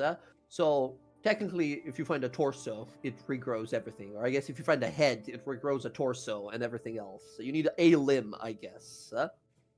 Technically, yeah. But yes, you realize, like, okay, we're, like, right now, out of game DM talking to players here. Your best option, probably the reincarnate, right? Yes, it sucks that Casimir is not going to be able to have all of his, like, normal spellbook spells. He's going to have his prepared spells, the ones that he had before he died, right? And then after that, the mission is going to be go find our gear. Because, yes, yes, we have Bella, who is a fucking badass, but wouldn't it be nice if she had her gigantic Makwahuitl blade and her immunity to fire damage mantle and super armor and stuff like that, right? Wouldn't that be nice? So I'd say out of character here. You guys have mentioned all great options here. I would say options are either Tenuviel, could you please to resurrect our friends? Or Druids, can you please reincarnate our friends? Right? The first one I said is only going to work, and we're probably going to have to, if we want that one is kind of more likely to work, but we're going to need Emily around. We're going to need Bryn around next session. If she doesn't show up next session for it, we are going to have to go another way, because then Tenuviel's like, no, I'm not doing that. You guys are not elves. Why would I help you? Right? Just out of curiosity, thinking outside the box here, and I don't know if this will help for like this step or maybe the next step. Also Yara and I, as Bella, have Artusa, right, as well. So I don't know if she could help at all in any of that. Either after reincarnating, help us get to a form we like, much or easier. Much easier. Some Fey magic can definitely work with transmutation and alteration and stuff like that. She could definitely help you afterwards, but not for the resurrection, because she could have one of you resurrect the other, but not when you're both dead, right? That way it doesn't work. Yeah. Our cleric can resurrect our druid, and our druid can revive our cleric, but they're both dead, so they can't do that. So yeah, it's okay.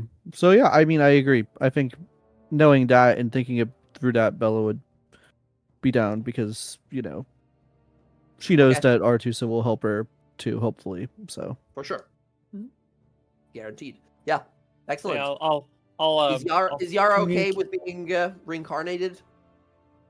Yara would be like, when you tell her, she's like, that's really fucking cool. I've already been read my whole life. Sort of a devil, part of it. Why not? Could be an experience. I might come out pretty like my mum. You might come up like a goblin. I could, yeah. Or I could come out like you. Or maybe I could come out like, Bella, and it wouldn't be so fucking weird for her to be sleeping with my mum.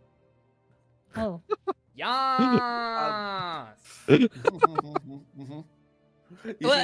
always Bella looking from the other crystal, looking at you from the other crystal. Or plot twist, you come out looking like your mom, and then Bella doesn't know which one she wants. Oh no! Oh, exactly. No. I could come out as a really pretty, beautiful elf, or I could come out as a Yonti, and then suddenly, Bella saying, "I'm your stepmom" isn't so fucking weird. It's, still a little weird, but not as weird as it could be. At least I haven't got fucking horn coming out of my head. I could come out as a tiefling, and I could have a horn coming out of my head. I am really excited for you guys to do this, and then everyone resurrects as a grung, and we have a party of frog people running around. Christ. Excellent. Okay, I think that's the next move, right? We're going to montage over. We're going to Western. How are we going to get to Western fast? There are friends we have here. It can be as easy as, like, let's go talk to Skyship people. Let's go talk to Clasp about maybe getting us there fast. I could go to the Cobalt Soul. We can go teleport to Cobalt Soul, Western. yes. Yeah, Cobalt Soul. Soul, You, sure, as yeah. a expositor of Cobalt Soul, they sort of see you, immediately welcome you. You explain the situation. Yes, we're sending you to the Grand Archive in Western. Magic. Boom. Flash of blue. You guys appear in Western. Was there a teleportation circle there I could try and learn? Yes, absolutely. You can take a peep here as you go ahead and give me a quick Arcana roll to just memorize it. Write it down. My God, it's the police. Yeah, there's some shit happening in the background. 13. Okay, with a 13, you have some partial sort of see it in such, but it begins to shift and move as the spell begins to activate. On a 13, DC 15. Unfortunately, you are not able to learn it here. As Cass has it in his book. There you go. You guys teleport. We find ourselves in the Bramble Woods, the dark woods surrounding Westrun here, as we head on out across across it here, we enter on into this area of the druids. We see a druidic grove that has this giant thorn wall there. Behind of it, the wall is fully went away. We see tall trees, greenery. It is healthy living here. We see like a pack of little badgers and a bear walk on by, a set of elks that walks on through, some birds. It is healthy. It is vibrant here. It has been almost 2 years since you guys helped these guys, and the nature here has flourished. We see sort of emerging amongst some of the druids here.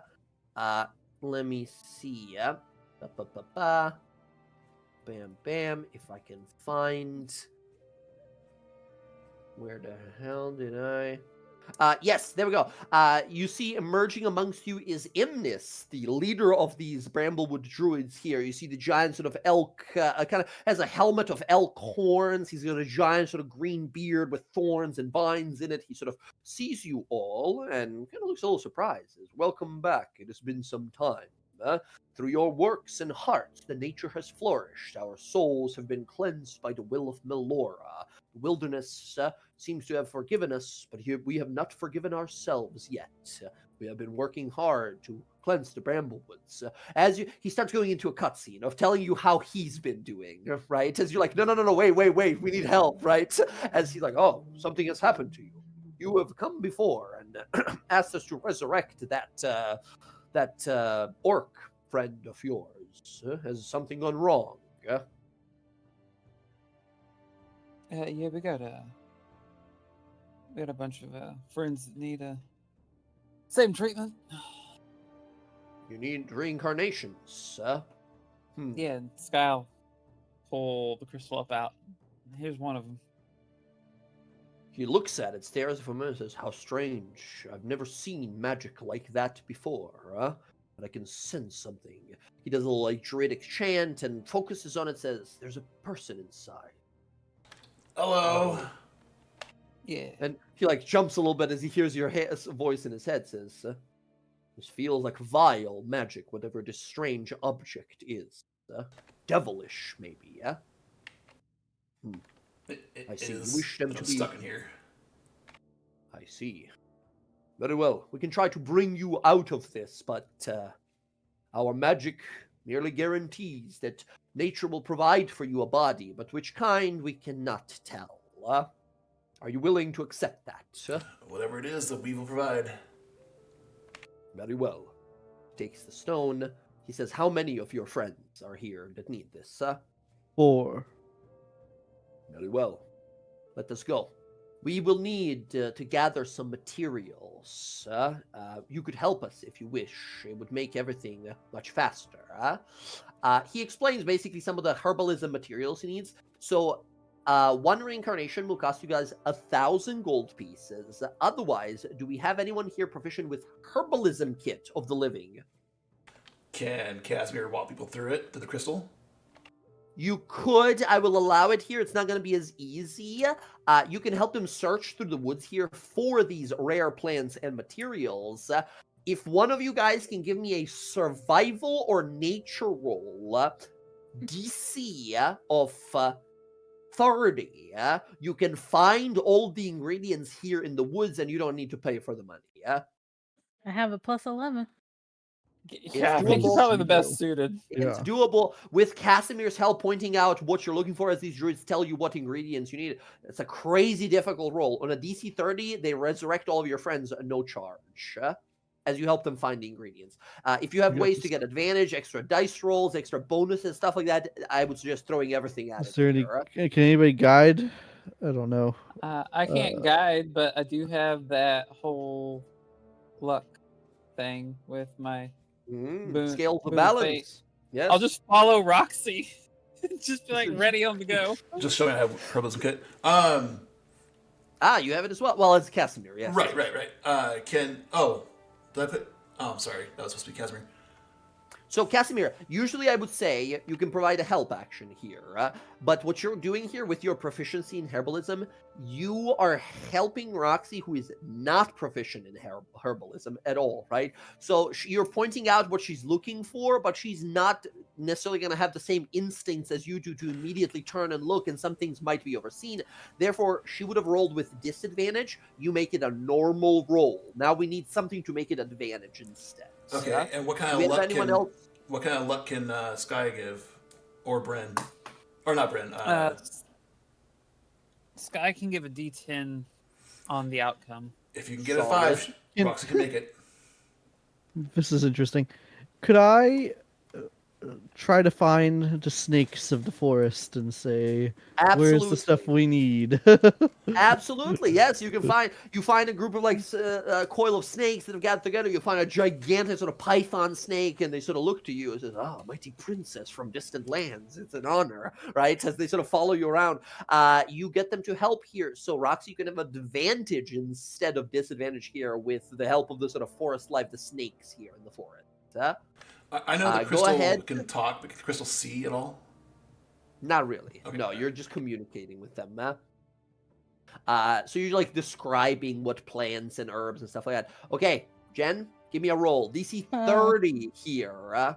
You have advantage on the roll. Oh, the 10? 20, With her 10, she said she can give me 10 on that. Well, she can give you a D10. D10. Okay, right? alright. So, I think Sky, use inspiration.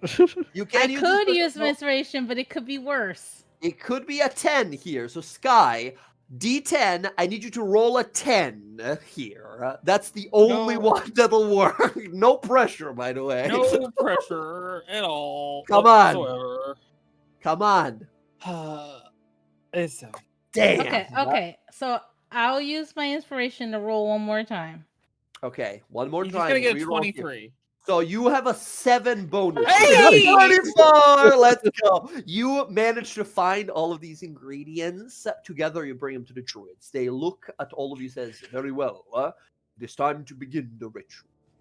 As they begin to chant this powerful magic. A wind begins to gather around us, whip around as these 4 shards are placed there. These druids begin to chant and dance around it. You see fires begin to burn around them here. Strange vines and thorns begin to wrap around to these crystals. And then a strange glow begins to manifest from the middle here. As they cast their spells on you here, one by one, you begin to see some stirring underneath the vines as your friends begin to push their way through, brought back. But as what is the question? Let's find out. We're going to go down the line here in roll 20, so we're going to go with Yara first. No. Jess, can I have you roll a D100? I'm so scared. I want to do this to GM. You can if you want to, and then I'll describe what happens. Okay. Oh shit! Now, before you look at it, we're not looking at the same table here. I have a special table that's updated with all the extra races they added in all the books and stuff like that, right? As you roll this, okay. What the fuck? How would that even work? Hold on. Can you roll a d20 now, please? Oh. 2. Gotcha. Okay. Okay, well, it is a random roll, and we have a way to change it afterwards. But as you sort of see these like plants and nature life wrap around Yara's crystal here, punching through it is a metallic arm made of steel and iron, as a warforged stands up from the vines as Yara, you are resurrected as a warforged. You can tell me what Yara. I guess you can find some art later on, but you become a metallic person, right? Maybe the very first one ever to be resurrected in such way. Yeah, as you stand, you can look at pretty much as Yara if you wanted to, just like metallic, right? But you can, you could be a centaur, like 4-legged, right? Metallic person as well. Like whatever you choose.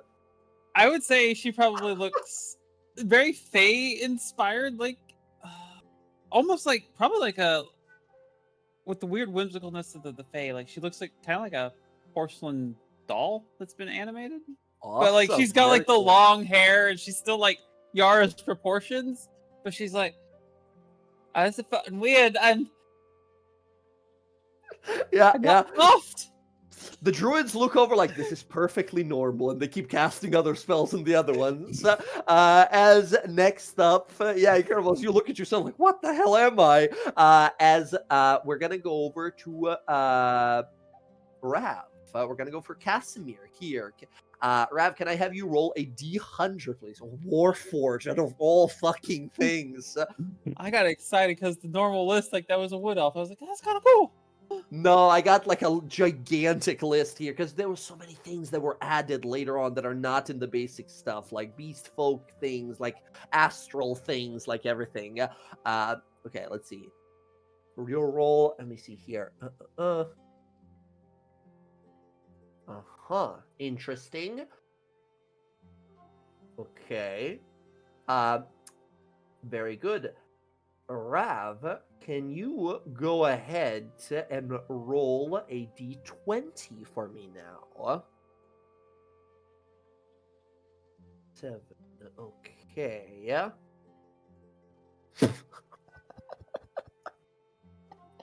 Who's that Pokemon? So you guys watch.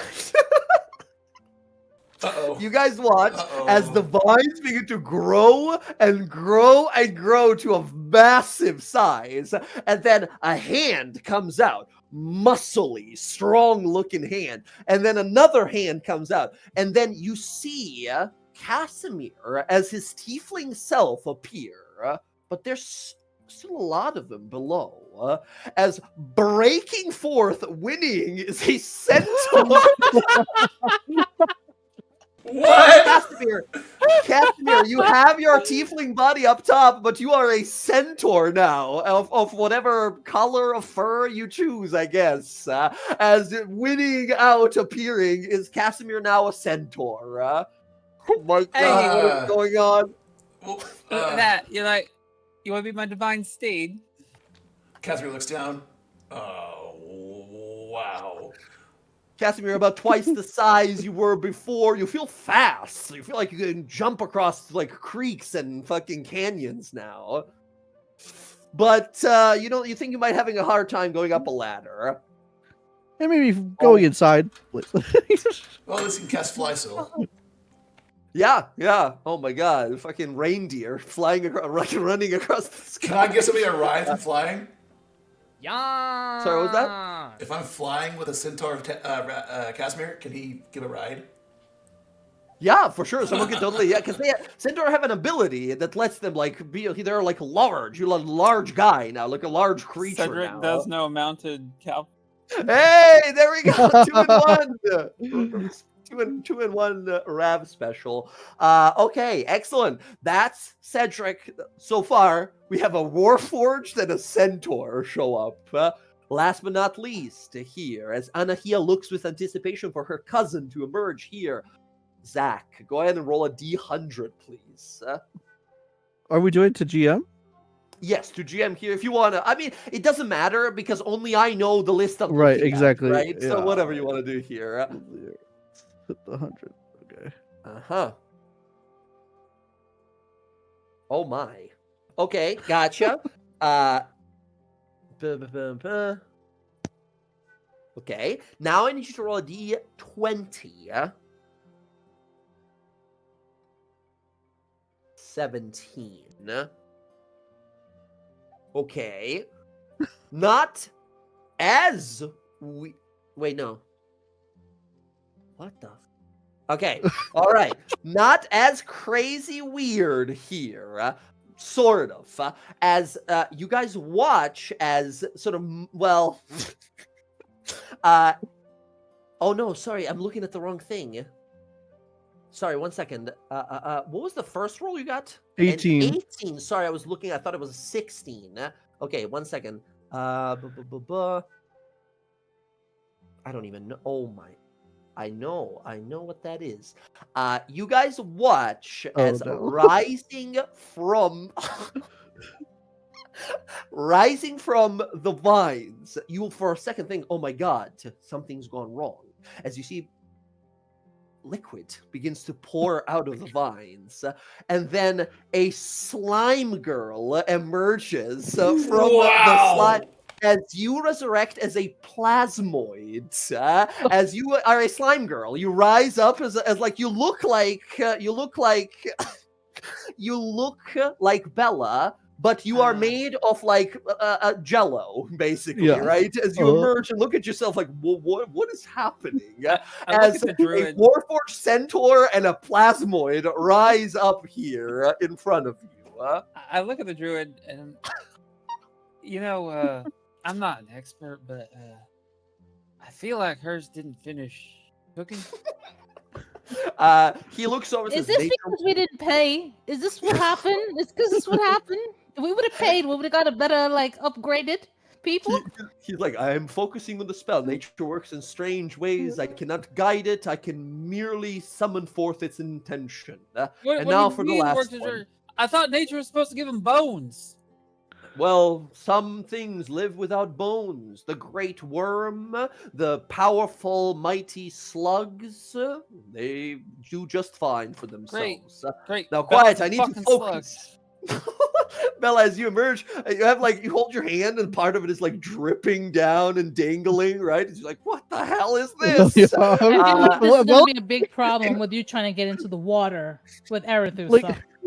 Like she's like little pieces of her like going between her hands. She's like, what the fuck, you know? Like, Incredible. As last but not least, we Jorik. have Jorik. Yeah, Jorik. I suppose I will roll for. Well, actually, no, Roxy. You haven't rolled yet here. Jen, go ahead and roll me a D100. Oh, fuck me. To see what Jorik becomes. If he comes out hotter than Jonah, that would be funny. Low rolls are these like weirder kind of races. Okay, so is it to GM, right? You said, what is it, D100? Uh-huh. Okay, kind of in the middle here, 49. Whoa.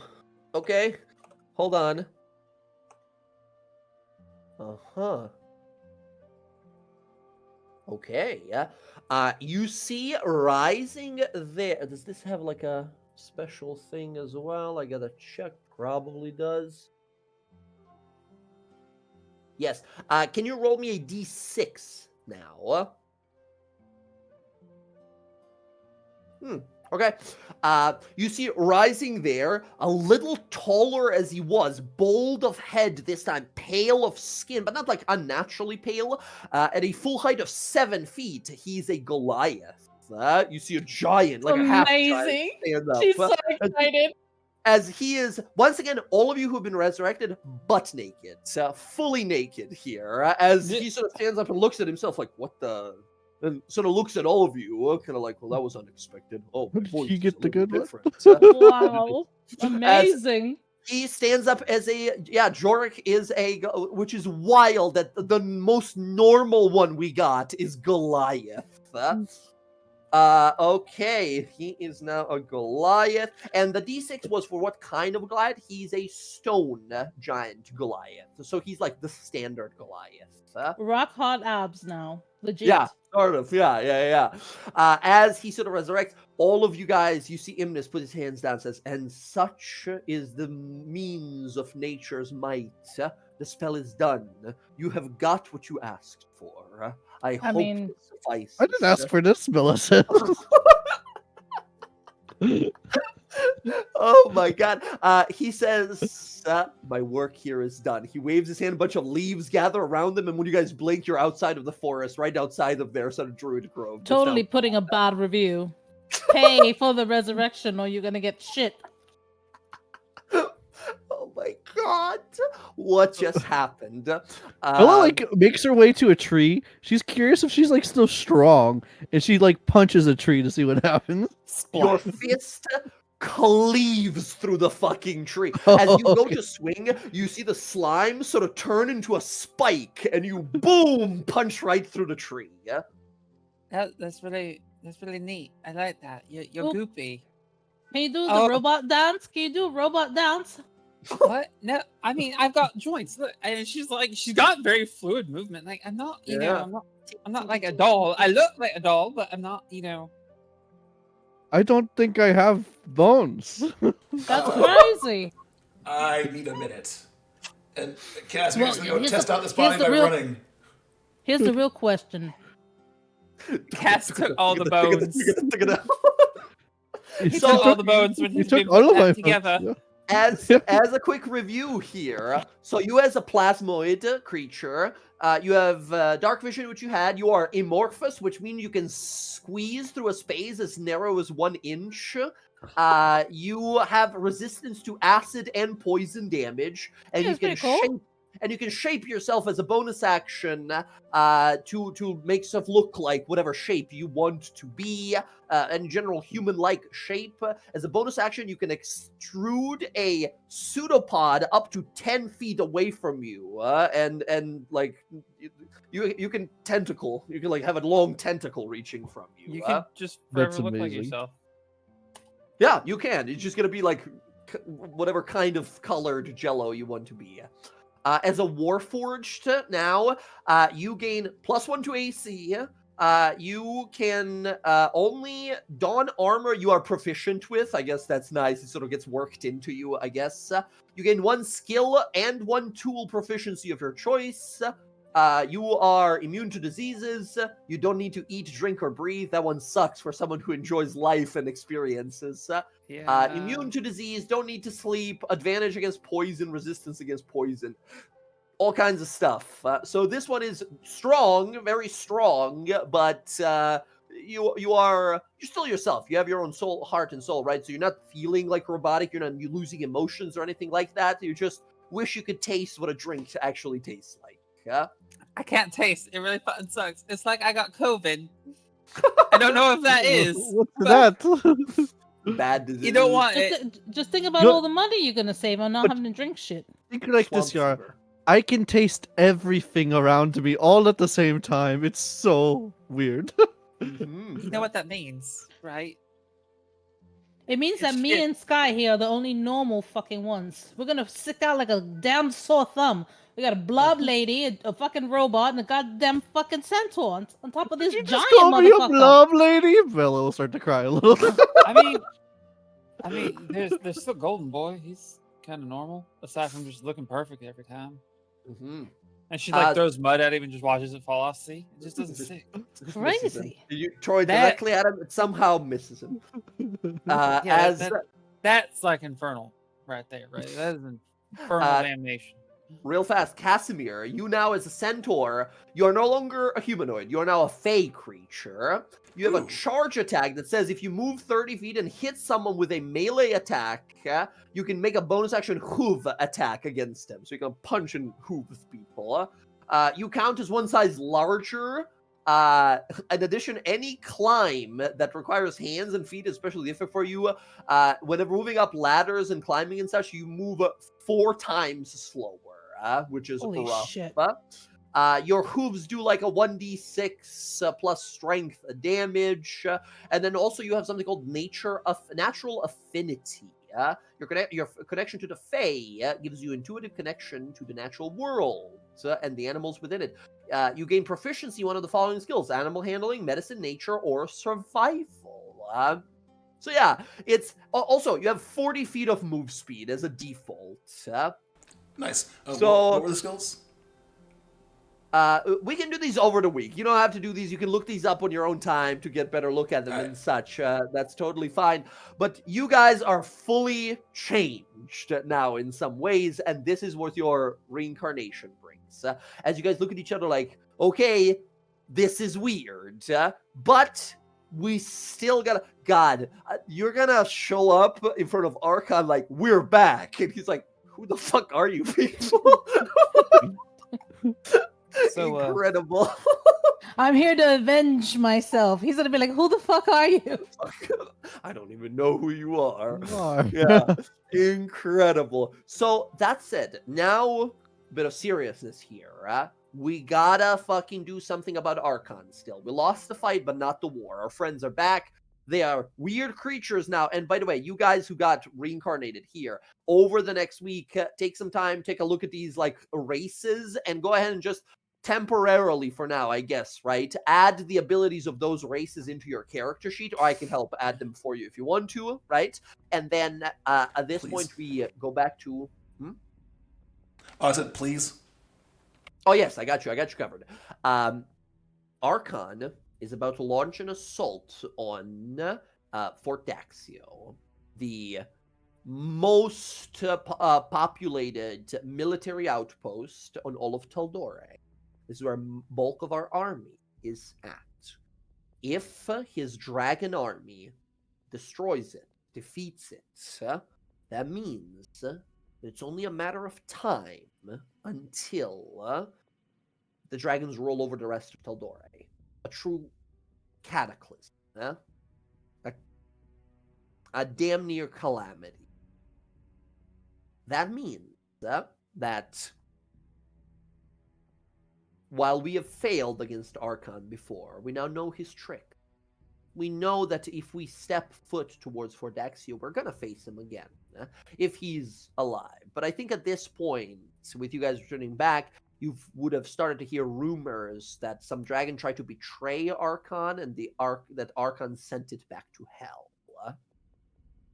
You guys have seen what he can do.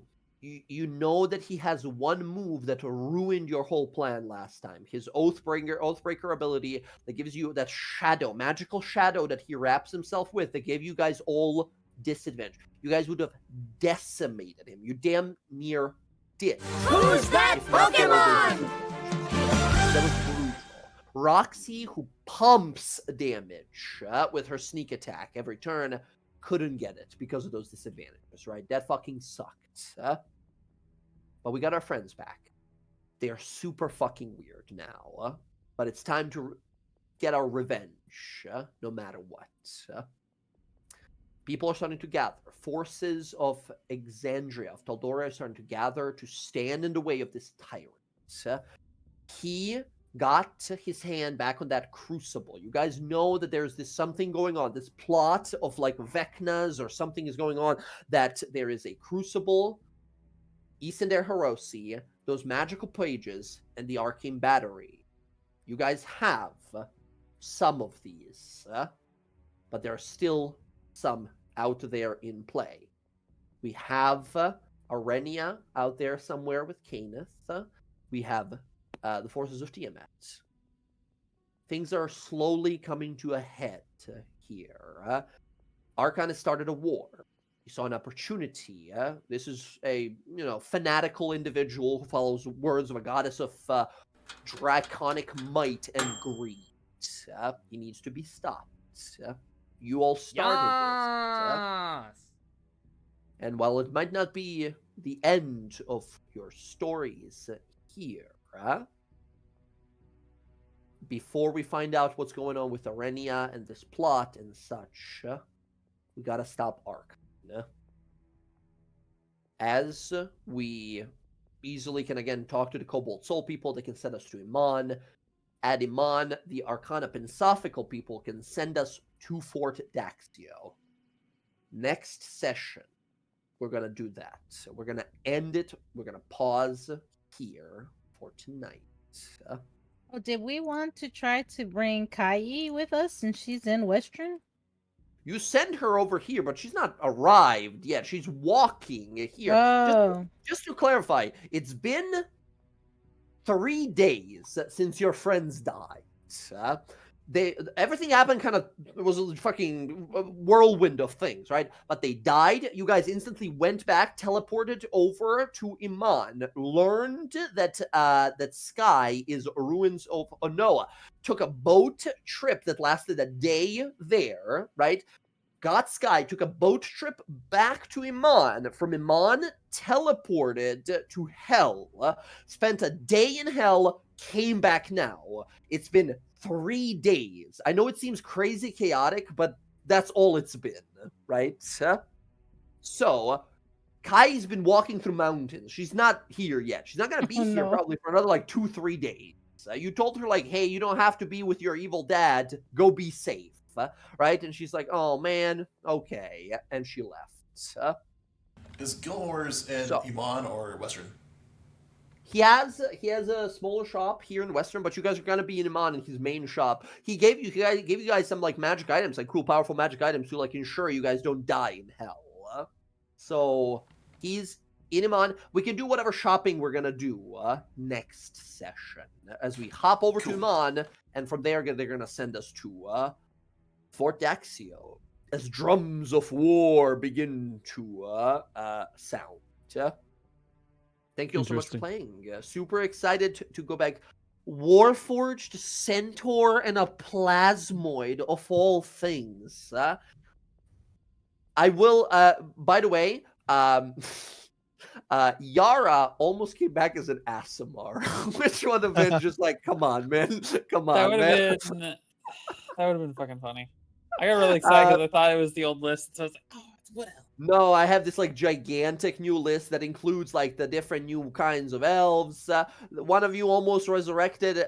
You, by the way, there, Bella, you were one away from instead of Plasmoid, you could have instead became a Githyanki. Oh, wow. Or a Thrycreen.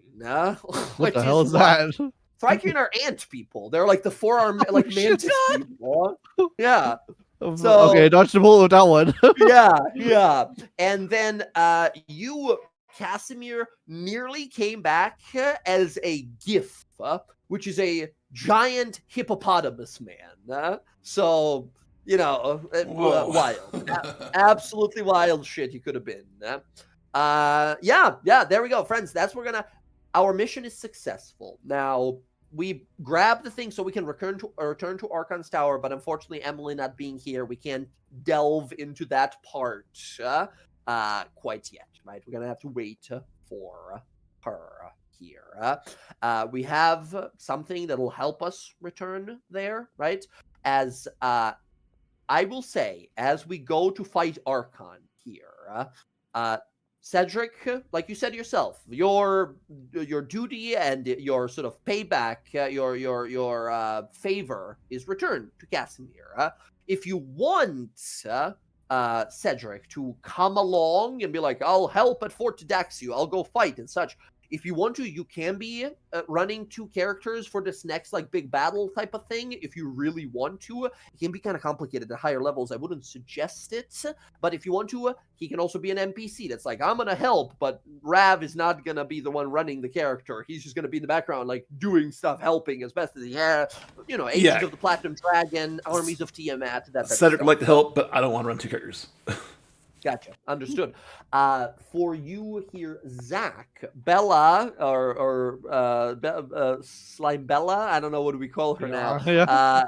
The Queen Slime, is back. Anahia is still around. If Anahia is like, fuck yeah, put her shotgun over the shoulder and sword in the other, like, let's go fight some dragon armies. She can be around. She can be an NPC. You can control 2 characters if you want to for this next one. It can be a little overwhelming because they're like, I'll be gone for the next 2 weeks, so yes, right. No matter, so I guess they're both gonna be NPCs for a little exactly. while. Yeah, I'm so bummed about that because you don't get to be a slime girl for a little bit, so that could be fun. All right. If you need her to squeeze into places, just remember she can do that. Yeah. So that's crazy because you can now go through keyholes, right? Right, exactly. Yeah. One to the other side. Or even like cracks under doors and stuff. Yeah, just let me just under. Okay. Incredible. And then Jess, of course, if you want to control both Yara and Sky here, you can. If you think the Sky is like, okay, I've helped you, but we're still not back to being greatest friends, I'm out. I'm gonna go find out what's going on with Arenia. Or if you think that Yara is gonna like, okay, I helped, like we helped and such, but I this is not my business. I still have my mission for my patron, right? I still gotta get my stuff. If Bella's Emily, fine and safe now. Kind of help answer next week if Emily's here, because her and Sky like struck a deal, and I don't remember quite. Like, is that like, am I supposed to follow you to the ends here, or Mm. Or what? I mean, you had a conversation of like, I don't care what past was. That's all gone now because our friends are dead, and you care enough to go to hell. I know you do, right? And she did. She went to hell. She drove a hell combine and drove over a bunch of demons and devils, and now you're here. And now again, you're standing at like, well, do I go look for my family? They told me that Arenia was like working against me. That the spell magic that was cast on you, as you sort of realize, like, what is going on? She's my sister. How could she do this? Right? You still don't have your answers. Your sister did. Oh, yeah, there's like, I think it's a one that would I, definitely be I contingent think on it's like a RP unique. conversation. It's a super unique thing because I would love to see you roleplay this because Sky is now standing at a point of like, this family betrayed me, left me. This family I left behind, right? Yeah. Not a greatest place to be. Not the greatest place to be. I mean, I don't Roxy. I don't imagine Roxy still trusts Sky here after everything, right? I don't know. No, How's no, Roxy? we had to do a job and was to get them back. That's Mhm. as far as it went. Yeah. Absolutely. Well, like I said, like And next session, I'll be able to talk to yes, Cass and yes. not Okay, Bella, all right. unfortunately. But Oh, Yeah, unfortunately. yeah. By the way, Zach, where did you say you're some I'm vacationing going to at? Greece. That's right, Greece. Hell yeah. Cool. Yes. Absolutely. We'll be in a similar time zone here for some Yeah, that's what you're time. saying. So Yeah. I would love to hang out and like go to Greece. I can. Funny enough, the like Croatian passport is like UA, yeah, EU passport, so I can oh, like go interesting. wherever the fuck. Go. Yeah? Yeah. But currently, it's starting to be rain season, and I don't know how it is in Greece right now, but it's crazy rain season here. It's And kind of then, been on and off raining. That's what like. So yeah, we're it's right now. It's fucking so wild. showing good for next week, It's but we're it's hoping. like intense heat followed by thunderstorm the next day, right? It's just wild, whack. Anyway, I can't do any traveling right now because we just moved into this house. We're still doing like some works, and like I said, Right, of the course. fucking roof was broken, and then I had to backyard and stuff. So maybe during summertime we planned as well to go like Bulgaria or Greece or Mm. something like that. But we gotta. Hey, next time one of you guys is in Europe, we gotta catch up. We gotta meet up. Yeah, but hey, Ram, when you're down IRL here, let me session? know. IRL session in Europe. I'll be down there for FanFest, actually. Oh, really? How long are you going to be down here? I'll be there from essentially the 15th to the 20th. Yeah. So, Gotcha. so I don't we know if should you're definitely hang out. well, I don't know if you're busy or down here. not, but the Universal Studios is doing their FanFest for a bunch of things, and D&D is one of them. So me and some Oh, friends, really? me and a friend and her friends are going to go dressed up as D&D cosplay. Hell What yeah. days are you going? We're only going for the night of the 17th, Saturday. Gotcha. Oh man. Yeah, because I'm More- definitely going I- to have to work on Thursday and Friday because I got so much to catch up Yeah, on. Saturday The though, 15th and 16th. yeah, 5 Saturday maybe. 5:30 Saturday at Saturday. You know, that weekend is also the last weekend of the Ren Fair, and I was debating on going to that. Well, I mean, Saturday is only man. one night, so up to you. But yeah, it should be fun. I will say one quick thing. First of all, super glad to be gaming with you guys. I know we've been sort of on and off lately, and I apologize, but there's very little to do here. Moved to a new place, internet's kind of shitty at times, the rainstorms lately and such. I will always try my best to like play. I'm all good for next week. Is everyone, well, other than Zach, right? Are we, the rest of us, good to play next week? It should be. Yeah. Cool. Yeah, I don't have Jen, anything. My the only thing I have is my son's birthday on a Friday. But we're going to Hey. Dollywood, so and that's right by our Cool. house. That's cool. All right. Jess, Your son you and good I for have the next same week? birthday. yeah, Yeah, Hey. Zach's birthday and my son's birthday is the same day. Let's go. Good stuff. So that said, Zach not gonna be here, not gonna be able to be here next week. If something comes up or we don't have another person, I will offer if we want to do like a one shot and such. But otherwise, If we're down to 3, we're gonna have to wait. We're going into something kind of important here, big war. Like we have like Bryn stuff going on still, and this big war and Archon stuff going on. So if we're down to 3, we're not gonna have our usual session, right? 4 is fine. 3 is a little too little. That's fair. All right. And I was gonna say, yeah, super glad to be hanging out with you all again. I had fun enough talking about like meeting up IRL and stuff like that. I had another group that I play with. I'm sorry, I've been cheating on you guys for some time. Wow. A Friday group that I have had some sort of like a Ren fair, Renaissance fair, right? Once again, we don't have too many of those around here, but some of them are like from US people and such. And they were like talking about meeting up at some sort of Ren fair like last year or something. And they sent a picture like in the group chat and such of the 3 of like the 5 of them meeting at this Ren fair, cosplaying as their characters from like our game, right? And I fucking melted, right? Very cool stuff. I know that you guys talked about it before as well. I don't know, Emily and I think Jess, you guys were gonna meet up in some sort of a thing. I don't know. I know you guys have met up before, right? Yeah, we met up at Emily and I met up at Gen Con last year. Yeah. And then I told Roxy next time I'm in Tennessee, we have to go to Dollywood. Hell yeah. yes. I mean, this is my first time going. I've never been there before. But my boyfriend and my son don't get on any fucking roller coasters, so it's gonna suck. I'm just gonna be sitting there going, "This sucks." It's just of you course, alone. I'm not going by myself. I'm not gonna stand on that line. I love by roller myself. coasters. Yeah, they suck. Both of them suck. All right. Man. All right, I'm gonna go grab some food. Who's that finally. Pokemon? I feel like a real adult. I used a slow cooker yesterday for the first time. Hell Very yeah. fun. Yeah, it's so good. You don't have to cook. Love it. It's great. Yeah, my mom was like, "You got to get a slow cooker. And once you start using it, you're never gonna stop." I was like, "Damn, is that good?" I just got some like beef cubes, basically like beef meat, like cut it up into cubes and such. Throw it in with a bunch of like potatoes and carrots and little like bell peppers and like little like chopped onion stuff. Made it like a stew. I was like, "Oh my god, this is phenomenal! This is so good! Like perfectly cooked." So I am gonna be looking up like slow cooker recipes over the next few weeks. There's so many. Yep. There's so many. Yeah, I bet. I do ribs in there for my son because he likes like he likes the slow cook ribs.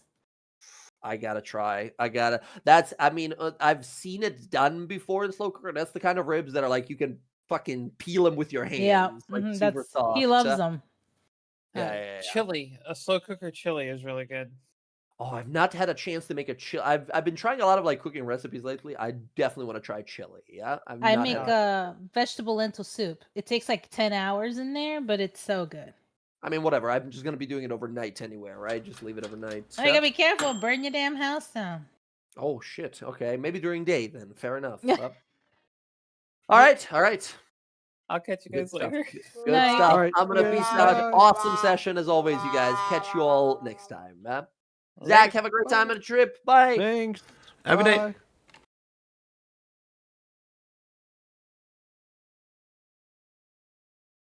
Okay, everyone. That was our D&D Tal'dorei DawnGuard game. Yeah, that was a lot of fun. I'm going to head out. Let's go end stream here. You all have a lovely night. We'll see you next time.